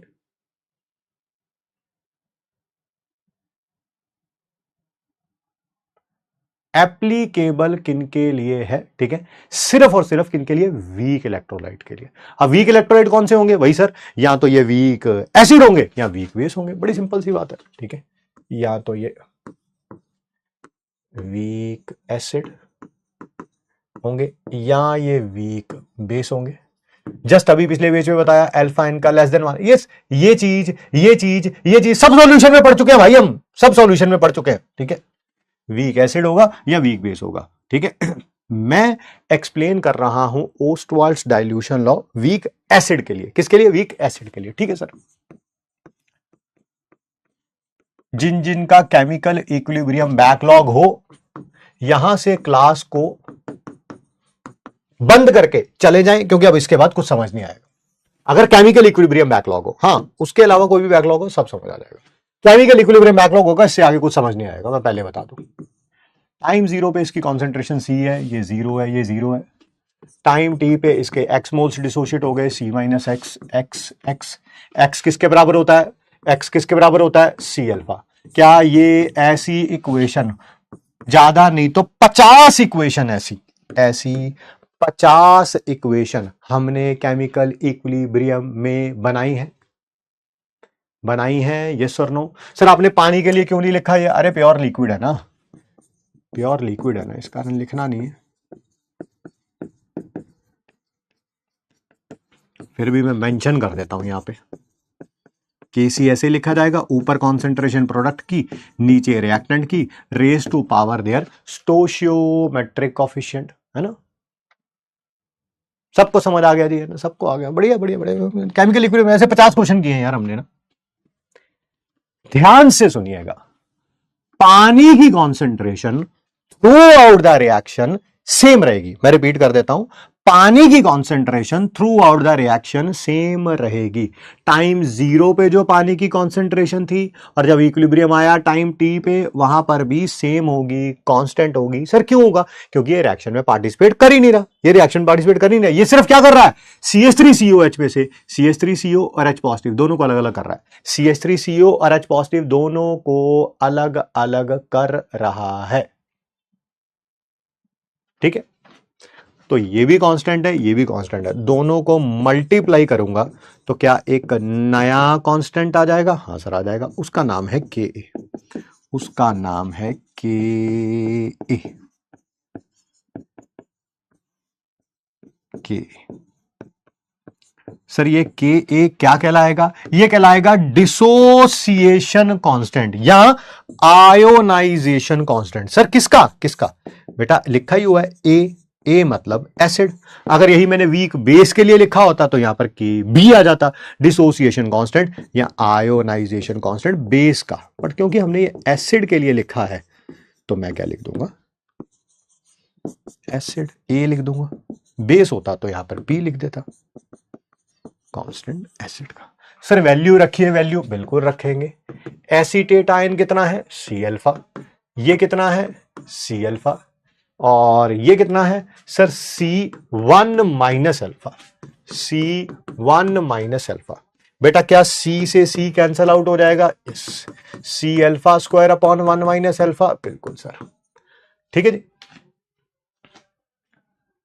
क्या हम सेम सेम वीक बेस के लिए भी बना सकते हैं, क्या हम सेम किसी वीक बेस के लिए भी बना सकते हैं, हाँ या ना, यस और नो में रिप्लाई करिए। NH4OH कोई वीक बेस है, H2O, बस जहां Ka आया है वहां K भी आ जाएगा, बाकी सब कुछ सेम रहेगा। टाइम 0 पे ये C 0 0, C minus C alpha C alpha C alpha, क्या K भी यही आ जाएगा। ऊपर कॉन्सेंट्रेशन अमोनियम आयन की और हाइड्रोक्साइड आयन की, नीचे अमोनियम हाइड्रोक्साइड की। सर वाटर कहाँ गया, अरे भाई Kc को वाटर की कॉन्सेंट्रेशन से मल्टीप्लाई किया होगा, तभी तो Kb आया होगा, तभी तो Kb आया होगा। सेम ही है, सेम डेरिवेशन कर रहे हैं, कोई नई चीज तो नहीं कर रहे।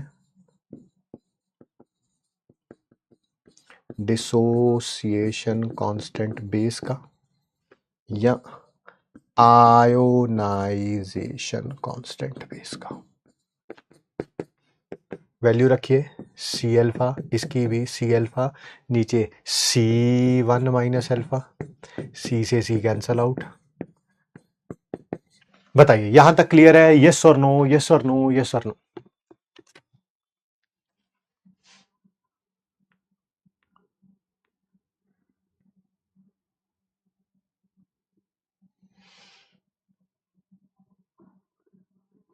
सर Ka की वैल्यू इलेक्ट्रोलाइट वाले, पता नहीं बेटा आपने क्या लिखा था,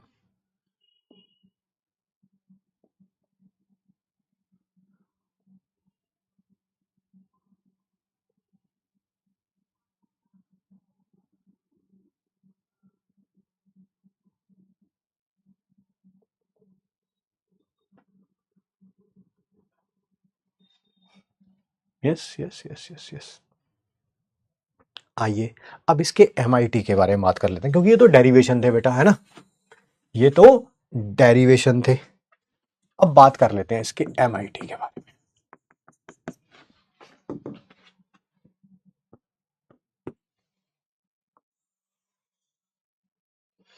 एक तरफ लिखूंगा बेटा वीक एसिड के लिए, सिमिलर ही सिचुएशन यहां डाल दूंगा वीक बेस के लिए, बस वहां Ka है यहां Kb है, बस इतना ही फर्क आना बेटा।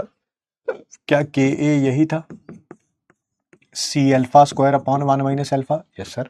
ध्यान से सुनना बेटा, मान लीजिए एग्जाम के अंदर अल्फा की वैल्यू गिवन है, रिपीट कर रहा हूं, मान लीजिए अल्फा की वैल्यू गिवन है and alpha less than equal to 0.05 है। अल्फा की वैल्यू कितनी है बेटा, या तो 0.05 है या उससे कम है, 0.04, 0.03, 0.02, 0.01, 0.001, कुछ भी 0.05 से क्या है, कम है, कम है, ठीक है, ठीक है। या आप ऐसा भी बोल सकते हैं, परसेंटेज डिसोसिएशन। बताओ भाई अल्फा और परसेंटेज डिसोसिएशन का रिलेशन क्या होता था, सर अल्फा को 100 से मल्टीप्लाई कर देते थे, अल्फा को 100 से मल्टीप्लाई कर देते थे, तो यही लिखोगे आप, लेस देन इक्वल टू 5% है। मैं आपको रिपीट कर देता हूं बेटा, किसी बच्चे को कोई प्रॉब्लम ना हो, वैसे तो मैंने जो यहां पे लिखना है यहां पर सेम रिपीट होना है, बट फिर भी मैं पहली बार को भी 2 बार रिपीट कर दूंगा ताकि आपको परेशानी ना आए। अगर क्वेश्चन में अल्फा गिवन है और अल्फा की value less than equal to 0.05 है, या परसेंटेज डिसोसिएशन गिवन है और लेस देन इक्वल टू 5% के इक्वल है, देन हम 1 - अल्फा को अप्रोक्सीमेटली मान लेंगे 1, है ना, क्योंकि अल्फा बहुत बहुत बहुत बहुत कम है 1 से, तो 1 - अल्फा की जगह 1 मान लेंगे। अगर मैंने 1 - अल्फा की जगह 1 रखा तो क्या Ka C अल्फा स्क्वायर आ जाएगा, यस। क्या alpha square Ka upon C आ जाएगा, हाँ, जो इधर मल्टीप्लाई में उधर जाके डिवाइड हो जाएगा। और क्या अल्फा किसके बराबर आ जाएगा, सर वो इसका रूट हो जाएगा, इसका रूट हो जाएगा, ठीक है जी, यस सर। जो चीज यहां पर लिखी है एज इट इज उधर भी कॉपी करेंगे, बस के ए की जगह क्या आ जाना है, के बी आ जाना है। बट पहले इसको थोड़ा और कंप्लीट कर लेते हैं। सर आप जरा अपने क्वेश्चन पर वापस चलिए। मैंने कहा क्या वापस चलूं?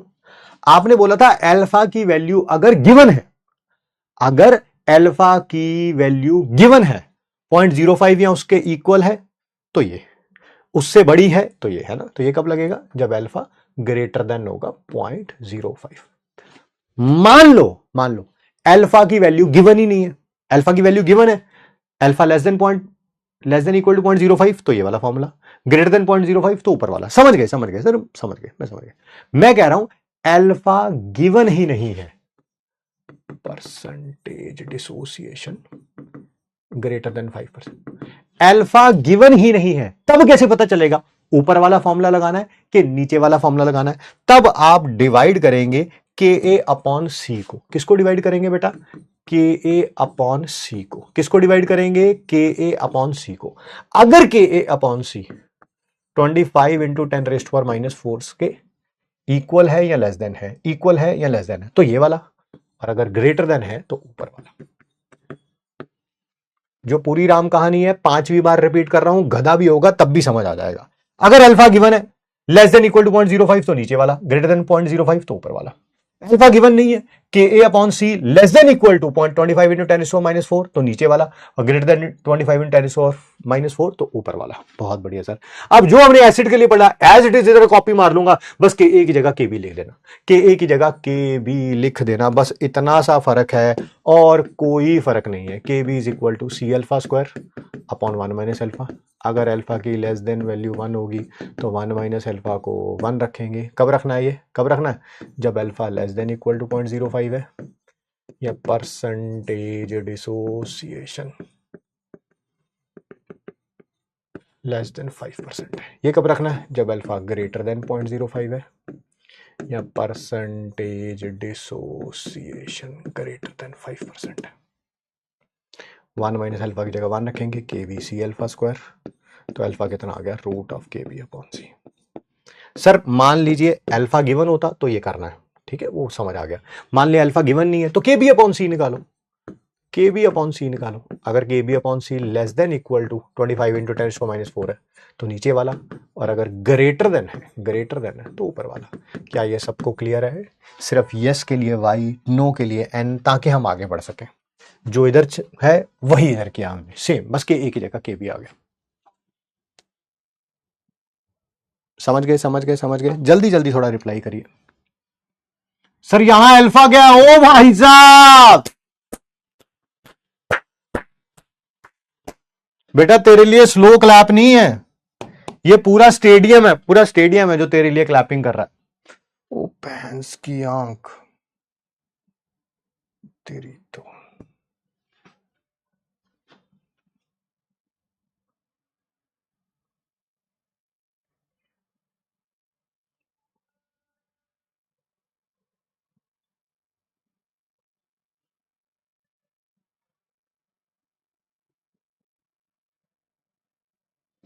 ये अगले साल का रैंक 1 ने जो स्टैंडिंग ओवेशन देना था वो अभी दे दिया बेटा तेरे को।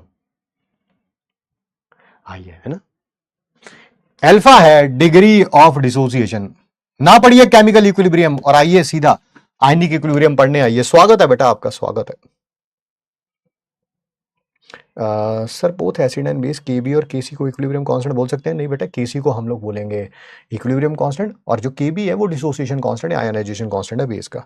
सर जी हाइपर प्रोसेस में प्रेशर हाई रखना होता है इक्विलिब्रियम शिफ्ट करने, लेकिन प्रेशर ज्यादा करने से कॉस्ट और सेफ्टी इश्यूज भी होते हैं। सर क्या कोई ऐसा है जहां प्रेशर ऑप्टिमम और यील्ड भी अच्छा मिले? सर आप हमेशा मेरा डाउट मिस कर देते हो। सर थोड़ा सा स्क्रॉल डाउन कर लिया करें आप प्लीज। हाय साहिबा ने देखो इनऑर्गेनिक अपना पी ब्लॉक की एनसीईआरटी खोली, एनसीईआरटी में पढ़ा हैबर्स प्रोसेस में पढ़ा ऑप्टिमम प्रेशर इतना होना चाहिए। चलो इसी का क्वेश्चन बना के यहाँ डाल देती हूँ, क्योंकि ये तो फिजिकल केमिस्ट्री पढ़ाता है या ऑर्गेनिक केमिस्ट्री पढ़ाता है। इसने थोड़ा पढ़ी होगी एनसीईआरटी इनऑर्गेनिक केमिस्ट्री की। साहिबा मैं इनऑर्गेनिक केमिस्ट्री पढ़ाता हूँ, है ना। आप, है ना, नहीं खोली? नहीं सर, मैं मेरे तो दिमाग में क्वेश्चन आया था, मेरे तो दिमाग में, कोई बात नहीं, मैंने आंसर बता दिया। एनसीईआरटी खोलो, पी ब्लॉक में जाओ, हैबर्स प्रोसेस में जाओ, आपको optimum temperature, optimum pressure, catalyst, promoter सब नजर आ जाएगा वहां पे, सब, है ना। डॉक्टर साहिबा अगर डिसोसिएशन इक्विलिब्रियम पे होगा तो अल्फा का फॉर्मूला इक्विलिब्रियम है ये क्या है? अगर डिसोसिएशन इक्विलिब्रियम पे होगा, ठीक है, तो अल्फा का फॉर्मूला इक्विलिब्रियम लग जाएगा। क्या इसकी आगे है क्या?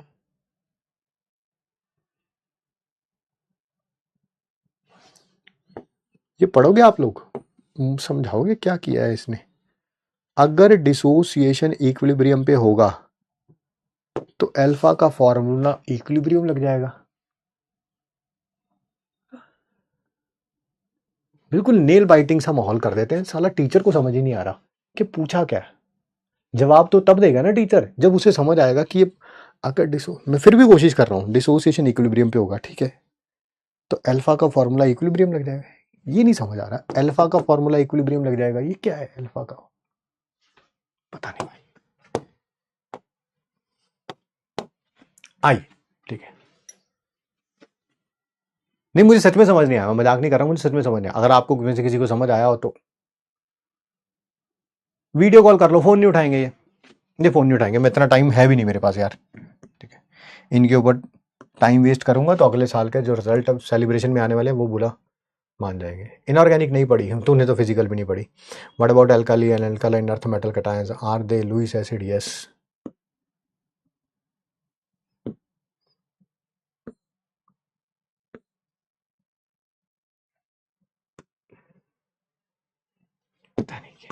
आइए जी, ठीक है। कौन कौन से ऐसे फैक्टर्स हैं जिनके ऊपर डिग्री ऑफ डिसोसिएशन डिपेंड करती है? ये पहला फैक्टर, सॉल्यूशन में भी बात हो गई, आज भी बात हो गई, दसियों बार बात हो गई। अगर वीक इलेक्ट्रोलाइट है तो alpha less than 1, weak acid या वीक बेस। अगर स्ट्रॉन्ग इलेक्ट्रोलाइट है तो alpha equal to 1, strong acid या स्ट्रॉन्ग बेस। चलिए ठीक है सर।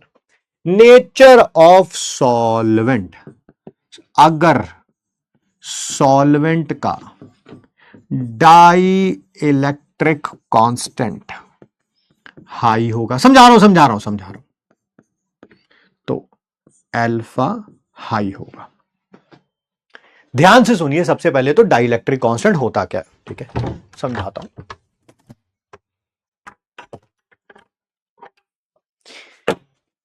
यह NaCl का क्रिस्टल, प्लास्टिक से बना हुआ है बट स्ट्रक्चर दिखाई गई है NaCl की। जो ये आपको ग्रे बॉल्स नजर आ रही हैं, ये Na पॉजिटिव आयन की पोजीशन है। जो ग्रीन बॉल्स नजर आ रही हैं वो क्लोराइड आयन की पोजीशन है। क्या सोडियम आयन क्लोराइड आयन से जुड़ा हुआ है? यस।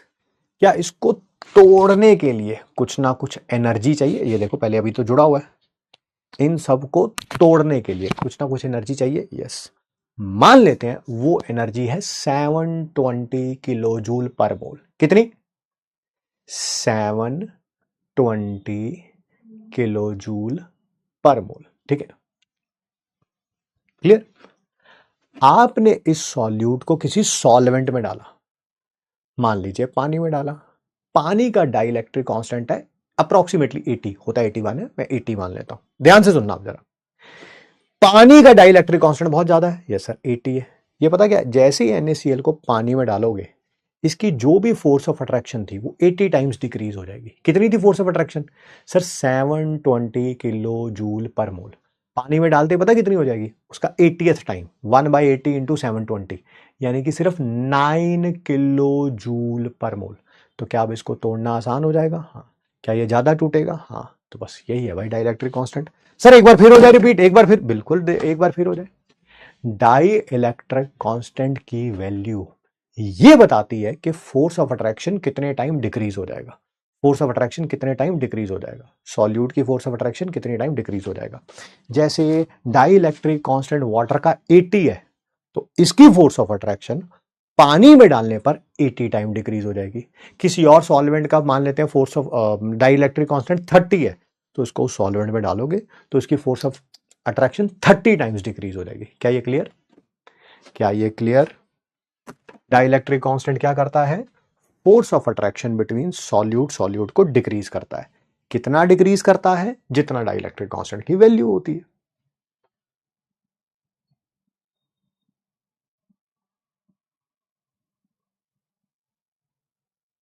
ठीक, चलिए नेक्स्ट है जी, टेम्परेचर का इफेक्ट।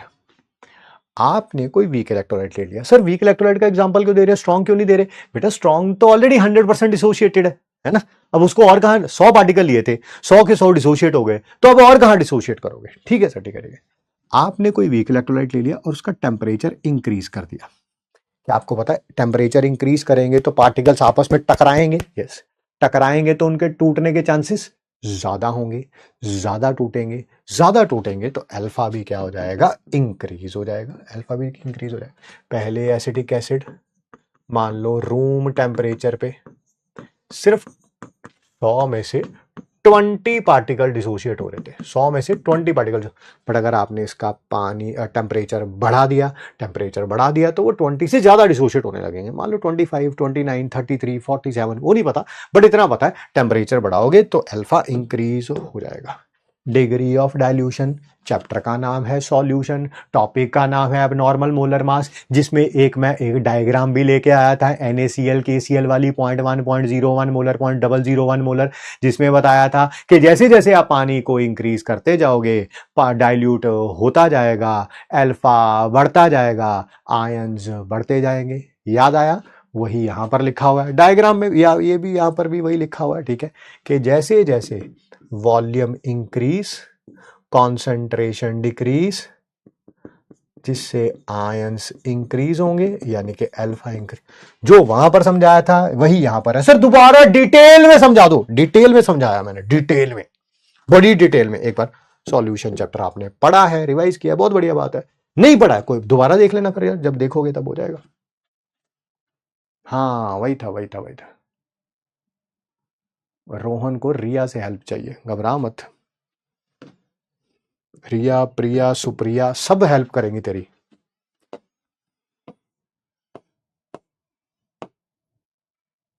आइए, fifth and the most important is common ion effect.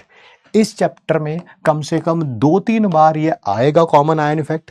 आज अच्छे तरीके से समझ लो, आज अच्छे तरीके से समझ लो, अगली बार से आपको अपने आप ही बोल देंगे सर ऐसा होगा ऐसा होगा ऐसा होगा, ठीक है। आइए, किसी वीक इलेक्ट्रोलाइट का सॉल्यूशन है, सर वीक एसिड का या वीक बेस का, आपकी मर्जी। सर वीक एसिड रख लो, रख लिया बेटा, रख लिया, मैंने वीक एसिड रख लिया। आपको पता ही है कि ये थोड़ा सा टूटेगा एसीटेट आयन और हाइड्रोजन आयन में। इस वीक इलेक्ट्रोलाइट के अंदर ऊपर से कोई स्ट्रॉन्ग इलेक्ट्रोलाइट डाल दो। कंडीशन क्या कॉमन होनी चाहिए? दोनों का एक आयन कॉमन होना चाहिए। ये टूट के जिस आयंस में कन्वर्ट होता है, ये टूट के जिस आयंस में कन्वर्ट होता है, दोनों का एक आयन कॉमन होना चाहिए। अच्छा, वीक एसिड में ऊपर से स्ट्रॉन्ग एसिड डाल दिया। अगर ये वीक बेस होता तो ये स्ट्रॉन्ग बेस होता। देखो जब HCl को पानी में डालेंगे, देखो एक आयन कॉमन आया कि नहीं आया? हाँ सर कॉमन आ गया। ये भी आयन जो दे रहा है H पॉजिटिव आयन, ये भी आयन जो दे रहा है H पॉजिटिव आयन। अब सारी कहानी आ गई आपकी लास्ट क्लास पे। क्या आपने ली शार्टलियस प्रिंसिपल पढ़ा है? यस। क्या ली शार्टलियस प्रिंसिपल में आपने पढ़ा था कि जब भी आप प्रोडक्ट की कॉन्सेंट्रेशन इंक्रीज कर देते हैं तो इक्विलिब्रियम उधर शिफ्ट होगा जहां प्रोडक्ट की कॉन्सेंट्रेशन डिक्रीज हो सके, यानी कि बैकवर्ड रिएक्शन में। क्या यहां पर भी वही हो रहा है? जैसे ही आपने स्ट्रॉन्ग इलेक्ट्रोलाइट डाला, क्या इस प्रोडक्ट की कॉन्सेंट्रेशन इंक्रीज हो गई? Yes sir. इसका मतलब इक्विलिब्रियम किधर शिफ्ट होगा? बैकवर्ड की तरफ। बैकवर्ड का मतलब क्या हुआ? बेचारे शुरू में जब ये अकेला पड़ा हुआ था, जब ये अकेला पड़ा हुआ था तो मान लो 20% डिसोशिएट हो रहा था, यानी कि 100 में से 20 ये बन रहे थे, 20 ये बन रहे थे। अब जैसे ही आपने HCl डाला, H पॉजिटिव आयन की कॉन्सेंट्रेशन इंक्रीज हो गई। बेचारे जो 20 भी बने थे, बेचारे जो 20 भी बने थे, क्या वो दोबारा CH3COH बना लेंगे? यानी कि हम बोल सकते हैं कि CH3COH की कोई भी डिसोसिएशन नहीं हुई, कोई भी डिसोसिएशन नहीं हुई। यही लिखा हुआ है। जब एक स्ट्रॉन्ग इलेक्ट्रोलाइट को डालेंगे वीक इलेक्ट्रोलाइट में, तो जो कॉमन आयन है, कॉमन आयन है ना, ली शार्टलियस उसी को बोलेगा इक्विलिब्रियम कल्टीमार, है ना, पीछे की तरफ भाग जाएंगे वो। हाँ बड़ी मेहनत लगी हुई है भाई PPT बनाने में।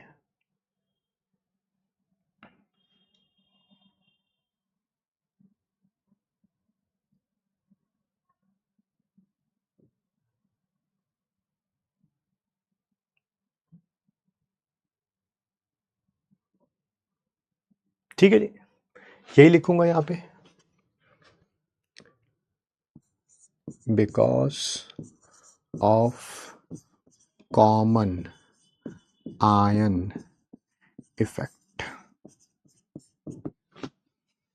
इक्विलिब्रियम किधर शिफ्ट हो जाएगा? बैकवर्ड की तरफ। जरा ध्यान से जो मैं आगे लाइन बोल रहा हूं मैंने समझा दी है, मैं आपसे चेक कर रहा हूं कि आपको पता चला कि नहीं पता चला। वीक इलेक्ट्रोलाइट जितना इनिशियल था टाइम जीरो पे जब ये अकेला पड़ा हुआ था इज इक्वल टू उतना ही वीक इलेक्ट्रोलाइट इक्विलिब्रियम पे होगा। नहीं सर मुझे समझ नहीं आया, मैं दोबारा समझाऊंगा। जब ये अकेला पड़ा हुआ था तो इसमें से 100 में से 20 डिसोशिएट हो चुके थे, 100 में से 20 डिसोशिएट हो चुके थे, तो 20 ये बना, 20 ये बना और ये 80। जैसे ही आपने HCl डाला, क्या ये दोबारा 20 मिलके ये 100 बना लेंगे? हाँ या ना? तो यानी कि जितनी इक्विलिब्रियम पे वही वैल्यू है जो इनिशियली थी। शुरू में भी 100 लिए थे, अब भी 100 ही है।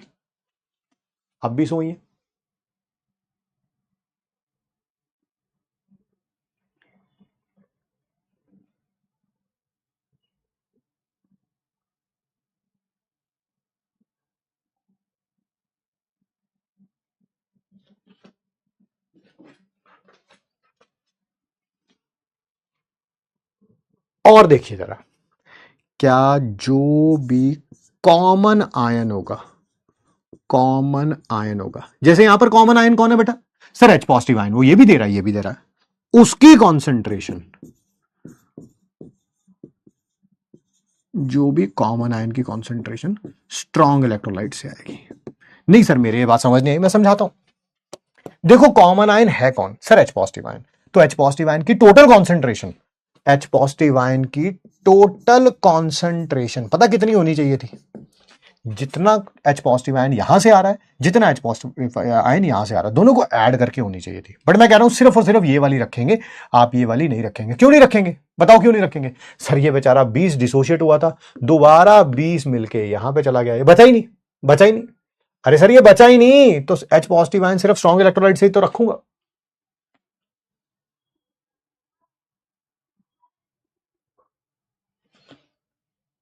मैं फिर रिपीट कर रहा हूं, इस चैप्टर में कम से कम 3-4 बार ये आना है, बट आज हमने डिटेल में पढ़ लिया है, अगली बार से इसमें समय नहीं लगाएंगे हम ना।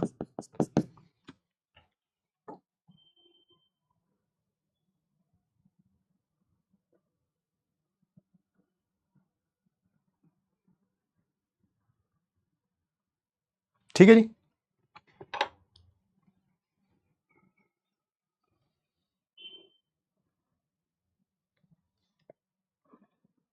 आगे बढ़ें, बात करें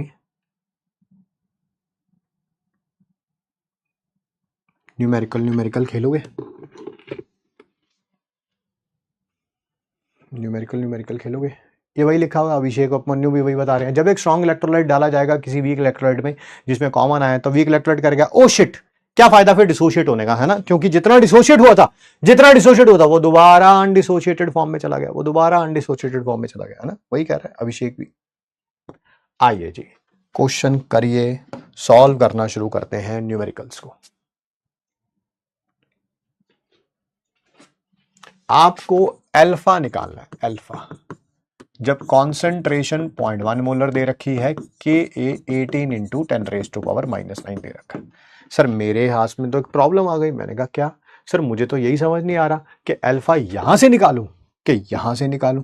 बेटा फिर वही Ka/C निकाल लो, अगर less than equal to 25 into 10⁻⁻⁴ formula 4 आया तो ये वाला फॉर्मूला लगा लेना, ग्रेटर देन 25 इंटू 10⁻⁴ आया तो ये वाला लगा लेना। बहुत बढ़िया सर, बहुत बढ़िया, है ना? इसी का यही फायदा है MIT का। मैंने निकाला Ka/C, Ka ये रहा, C को मैं 10⁻⁻⁻1 लिख सकता हूं, बिल्कुल लिख सकते हैं सर। ये आ गया 18 इंटू 10⁻⁸ सर, ये 25 इंटू 10⁻⁴ से छोटी वैल्यू है, तो फिर वो नीचे वाला फॉर्मूला लगा लो, ये नीचे वाला फॉर्मूला लगा लो, Ka/C √18 इंटू 10⁻⁻⁴। √18 पता कितना होगा? 4.1 होगा, 4.2 ऐसे कुछ होगा, 4.1 4.2 वो देख लेना अब तुम लोग। सर आपको कैसे पता चला ये 4.1 होगा 4.2 होगा? 16 का रूट 4 होता है, 25 का रूट 5 होता है, तो 16 और 25 के बीच में आ रहा है, इसका मतलब 4 और 5 के बीच में आ रहा है, ठीक है। तो वही सर फिर भी 4.1 4.2 क्यों बोल रहे हो, 4.9 क्यों नहीं बोल रहे? क्योंकि 18 16 के पास है, तो 4 के पास की वैल्यू होगी, ठीक है। अगला क्वेश्चन देखिए, K a of weak monobasic acid, monobasic का मतलब पहले भी बताया हुआ है, फिर रिपीट कर देता हूं, एक H पॉजिटिव आयन देता है, जो आपको के ए दे रखा है। अच्छा, के ए दे रखा है 10⁻⁻⁵। परसेंटेज आयोनाइजेशन, परसेंटेज अल्फा का पूछा हुआ है, जो कि अल्फा इंटू 100 होता है, of a deci molar solution, deci का मतलब होता है 1/10, कॉन्सेंट्रेशन 1/10।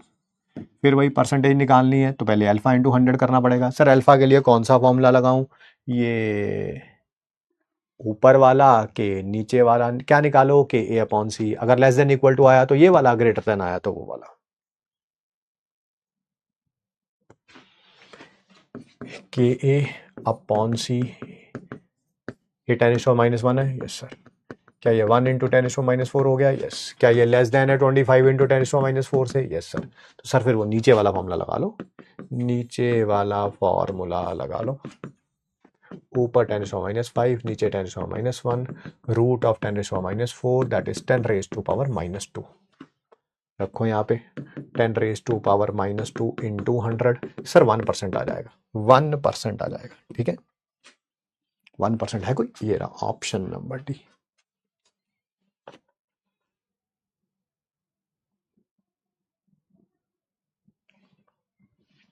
आगे करें,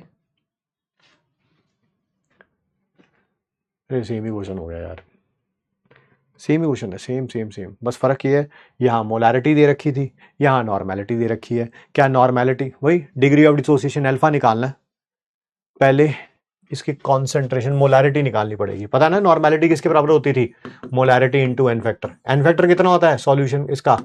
1 होता है सर, तो जितनी नॉर्मेलिटी है उतनी मोलैरिटी आ जाएगी, 0.1 मोलर हो गया। फिर वही alpha root of K A upon C, sir 10⁻⁻4 आया था, 10⁻⁻2 आया था, 10⁻⁻2, ये रहा ऑप्शन नंबर डी। वही पिछले वाला ही क्वेश्चन है। किसी को प्रॉब्लम हो कि एन फैक्टर 1 कैसे आया, आप some basic concepts of chemistry solution revise करिए, आपको पक्का पता चल जाएगा, पक्का पता, आई कैन एश्योर यू कि आपको पता चल जाएगा।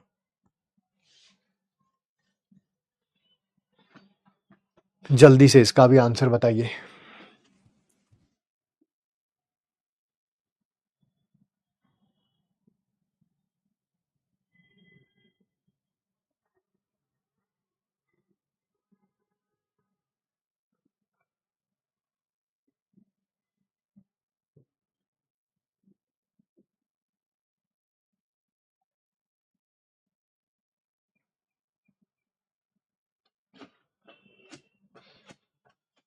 अगर अल्फा डिग्री ऑफ आयनाइजेशन है, ठीक है, सी कॉन्सेंट्रेशन और के ए, करेक्ट रिलेशनशिप बताइए अल्फा सी और के। अभी अभी तो किया था, alpha is equal to root of K A upon C, कहाँ है ये रहा option number D, option number D, ठीक है जी। क्वेश्चन हो रहे हैं बढ़िया जी। टेम्परेचर इंक्रीज करेंगे जो रिएक्शन होगी वो एंडोथर्मिक होगी ना, यहाँ क्वेश्चन पूछ रहे हैं, पता नहीं क्या है यार। सर BF3 का ऑक्टेट जो है बैक बॉन्डिंग से कंप्लीट हो जाता है, फिर भी वो स्ट्रॉन्ग लुईस एसिड होता है, क्यों होता है? आज ही क्लास में एक्सप्लेन किया था, प्लीज़ पीछे जाके देख लीजिए, रिक्वेस्ट कर रहा हूँ आपसे। तो सर इसका मतलब कॉमन आयन इफेक्ट की वजह से वीक इलेक्ट्रोलाइट की डिसोसिएशन, ओवरऑल हम 0 मान सकते हैं। बिल्कुल सही कह रहे हैं दिव्यांश आप, वेल डन, है ना, कह सकते हैं आप। KC/C 25 इंटू 10⁻⁻4 ही क्यों लिया? बिल्कुल जी, विपू भाई के पंखा ने पूछा कि आपने KA अपॉन सी बोलना था आपने, बट चलिए कोई बात नहीं, बच्चे ने क्वेश्चन पूछा है तो उसने बोला कि आपने KA अपॉन सी जो है वो 25 इंटू 10⁻⁻4 ही क्यों लिया, ठीक है। अच्छा क्वेश्चन है, मैं एक्सप्लेन कर देता हूँ। देखिए किस चीज में कोई दम होता है तो बंदे का मन भी करता है, बताओ अब वही चल रहा है, सर आपने डिग्री ऑफ डिसो अल्फा क्या होता है, तो ऐसे बच्चे बेटा सीरियस है नहीं, उनके ऊपर सिर्फ और सिर्फ समय बर्बाद किया जा सकता है। उनको पढ़ाया नहीं जा सकता, क्योंकि अल्फा एक ऐसा टॉपिक है जो हमने बहुत सारे चैप्टर्स में पढ़ लिया और बहुत डिटेल में पढ़ लिया।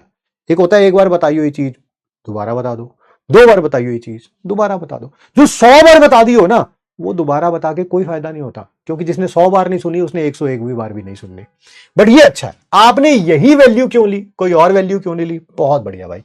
भाई ऐसा करते हैं, ये फॉर्मूला था, ये था, इसमें ये वैल्यू पुट करना जरा, इसमें ये वैल्यू पुट करना। सर कर देते हैं पुट, 25 इंटू 10⁻⁻⁴, इसका रूट 5, इसका रूट 10⁻⁻²। अल्फा कितना आ गया 0.05। क्यों भाई, अब समझ आया कि नहीं आया? अगर के ए अपॉन सी 25 इंटू 10⁻⁴ होगा, तभी अल्फा जो है वो 0.05 होगा। सही है, सही है। अब समझ आ गया, अब कैसे रिलेट हुआ उससे।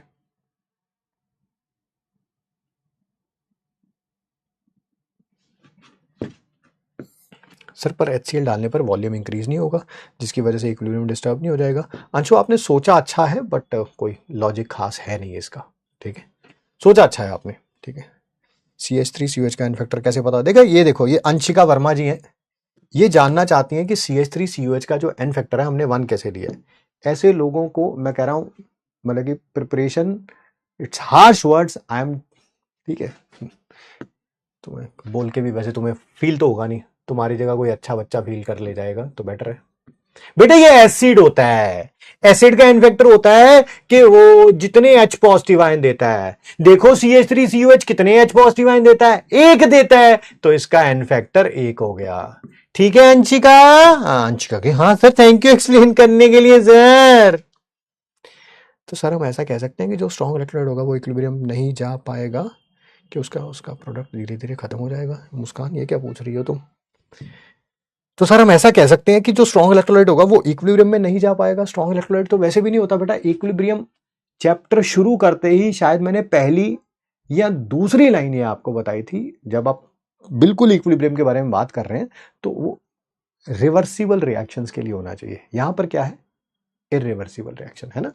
HCl को वाटर, देख रहे हो ऊपर एरो मैंने डबल हेडेड बनाया, नीचे सिंगल हेडेड बनाया।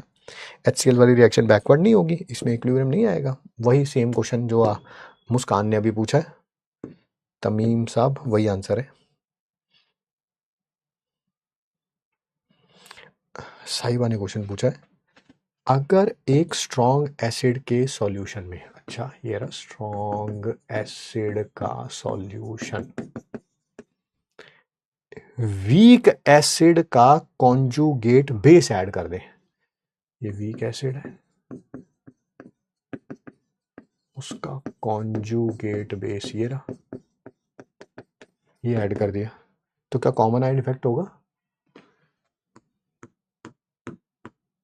यही तो पढ़ा है, वीक के अंदर स्ट्रॉन्ग वाला ऐड किया था, तो एक ही बात है, स्ट्रॉन्ग के अंदर वीक वाला ऐड किया। दिमाग के अंदर गोबर है या गोबर के बाहर दिमाग की लेयर है, बात तो एक ही हुई। सर HCl भी प्रोडक्ट में कन्वर्ट होगा ना, उसका भी H पॉजिटिव नहीं बेटा यार, ये इरिवर्सिबल रिएक्शन है भाई, ये इरिवर्सिबल रिएक्शन है। कैसे बताऊं, ये इरिवर्सिबल रिएक्शन है, यहाँ पर इक्विलिब्रियम बैकवर्ड नहीं जाएगा, स्ट्रॉन्ग इलेक्ट्रोलाइट है, कंप्लीटली डिसोशिएट होता है।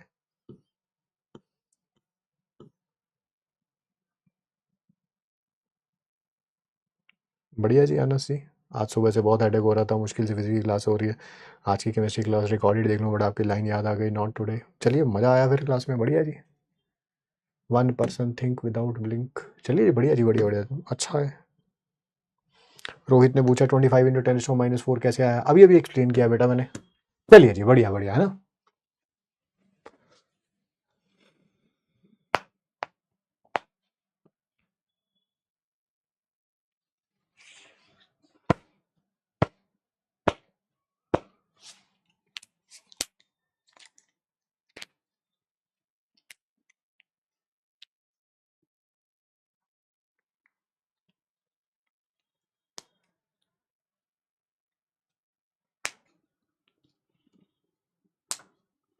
मैं एक बार आपसे कुछ पूछना चाहता हूँ, क्योंकि मुझे भी बहुत ज़्यादा पीछे जाके ढूंढना पड़ेगा। प्लीज यस नो में रिप्लाई करते रहिएगा, नहीं ऑप्शंस बताते रहिएगा कि हमें कौन सी 5 स्टार ट्रिक नहीं करी है ना, वही मैं बता दूंगा। मल्टीप्लिकेशन सिखा दिया था बेटा मैंने, चाहे 2 डिजिट का 2 डिजिट से हो, 3 डिजिट का 3 डिजिट से हो, 4 डिजिट का 4 डिजिट से हो, 5 का 5 से हो, ये सब हो चुका। स्क्वायरिंग नंबर्स आप बता देना कि कौन सी वाली नहीं हुई है। क्यूब रूट, ये स्क्वायरिंग नंबर तो यही है यार, मल्टीप्लिकेशन ही तो है, यही तो है, सेम ही तो है, मतलब कि स्क्वायरिंग नंबर को इसका ये आंसर मत देना क्योंकि ये सेम ही तो है। 25 को 25 से मल्टीप्लाई करना, वो मल्टीप्लिकेशन में सिखा तो दिया। Cube root of perfect cubes, आगे है square root of perfect square, बता देना कौन सी नहीं हुई। Square root of imperfect square और क्यूबिंग ऑफ नंबर्स।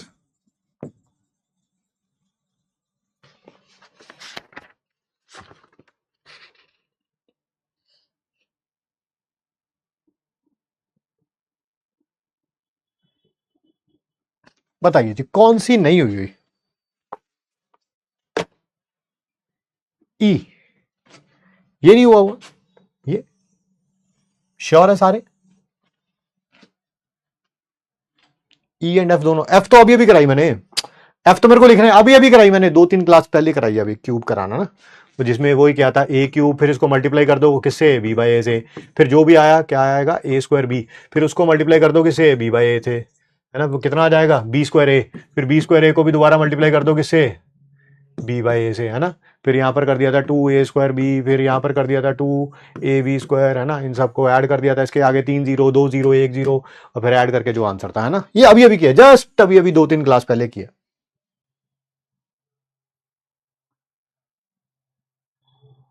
जस्ट अभी अभी किया भाई, जस्ट अभी अभी किया है, तो अभी अभी किया ना, अभी अभी क्यूब करना अभी 2-4 क्लास पहले ही किया। अच्छा ये नहीं किया हुआ, square root of imperfect square, चलिए ये करते हैं फिर कल, ये करते हैं कल, है ना, ई नहीं किया हुआ, ठीक है, मुझे समझ आ गया बेटा। कई बच्चे ये भी कह रहे हैं सर डिविजिबिलिटी के लिए कुछ बता दीजिए। एक्चुअली मेरे पास जो डिविजिबिलिटी के लिए ट्रिक्स हैं, ठीक है, उनमें ऑलमोस्ट उतना ही टाइम लगेगा जितना कि आपका नॉर्मल डिविजिबिलिटी से लगेगा, इसी कारण मैं डिविजिबिलिटी के लिए कुछ बता नहीं रहा, इसी कारण मैं डिविजिबिलिटी के लिए कुछ बता नहीं रहा। बट एक्चुअली ना जितना मेरे को याद आ रहा है, मुझे सही याद आ रहा है क्या, क्लास 6th में एक चैप्टर होता था मैथ का, चैप्टर का नाम मैं भूल गया, बट उसमें कुछ ऐसा होता था कि डिविजिबिलिटी बाय 2 के रूल्स क्या हैं, डिविजिबिलिटी बाय 3 के रूल्स क्या हैं, डिविजिबिलिटी बाय 5 के रूल्स क्या हैं, डिविजिबिलिटी बाय 6 के रूल्स क्या हैं, डिविजिबिलिटी बाय 9 के रूल्स क्या हैं, डिविजिबिलिटी बाय ऐसे कुछ 15 के रूल्स क्या है। याद है ना, क्लास 6th में था ना मैथमेटिक्स में, क्लास 6th में था, चैप्टर का नाम नहीं याद आ रहा मेरे को, भूल गया, टाइम हो गया यार, अब तो पता ही नहीं, 3 दशक से भी पुरानी बात हो गई, है ना ऐसा कुछ,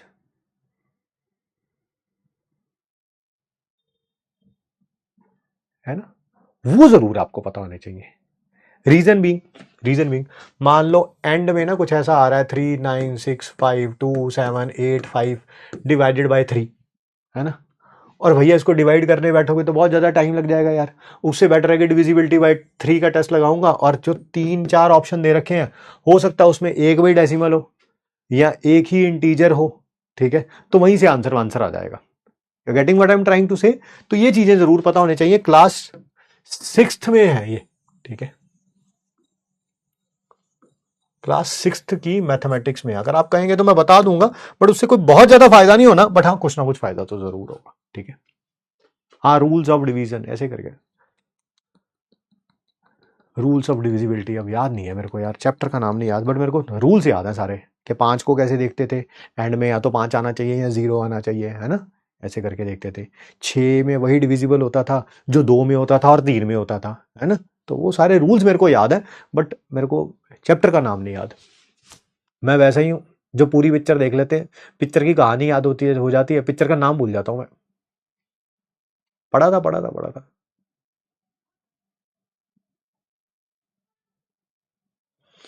आज आपके बैच के अंदर log and anti log with the help of log table, with help of log table, आपके बैच के अंदर आप फिजिकल केमिस्ट्री में जाएंगे, फिजिकल के अंदर होगा log and anti log with help of log table. आप देखना, आज वो वीडियो देख के आएंगे, आधे घंटे की वीडियो है, पुरानी वीडियो है, वही मैंने डाली है। कल मैं सेम चीज सिखाऊंगा without help of log table, कल मैं सेम चीज सिखाऊंगा without help of log table. तो अगर आप विदाउट लॉग टेबल सिखा रहे हो तो हमें विद लॉग टेबल देखने की जरूरत ही क्या है? अरे भैया, घर पे भी कुछ क्वेश्चंस की प्रैक्टिस करोगे कि नहीं करोगे, है ना? किसी बहुत ही डिफिकल्ट क्वेश्चन में फंस गए तो लॉग टेबल की हेल्प लेनी पड़ेगी। तो आपको with help of log table भी आना चाहिए, without help of log table भी आना चाहिए, दोनों आने चाहिए, दोनों आने चाहिए। विदाउट वाला मैं क्लास में सिखाऊंगा, विद वाले वाली वीडियो देख के आएंगे। ठीक है, ठीक है, ठीक है। तो इसको देख के जरूर आइएगा प्लीज। मिलते हैं कल आपसे, ठीक है। Thank you so much to all my मगरमच्छ। मिलते हैं कल, रिवाइज करके आइएगा प्लीज।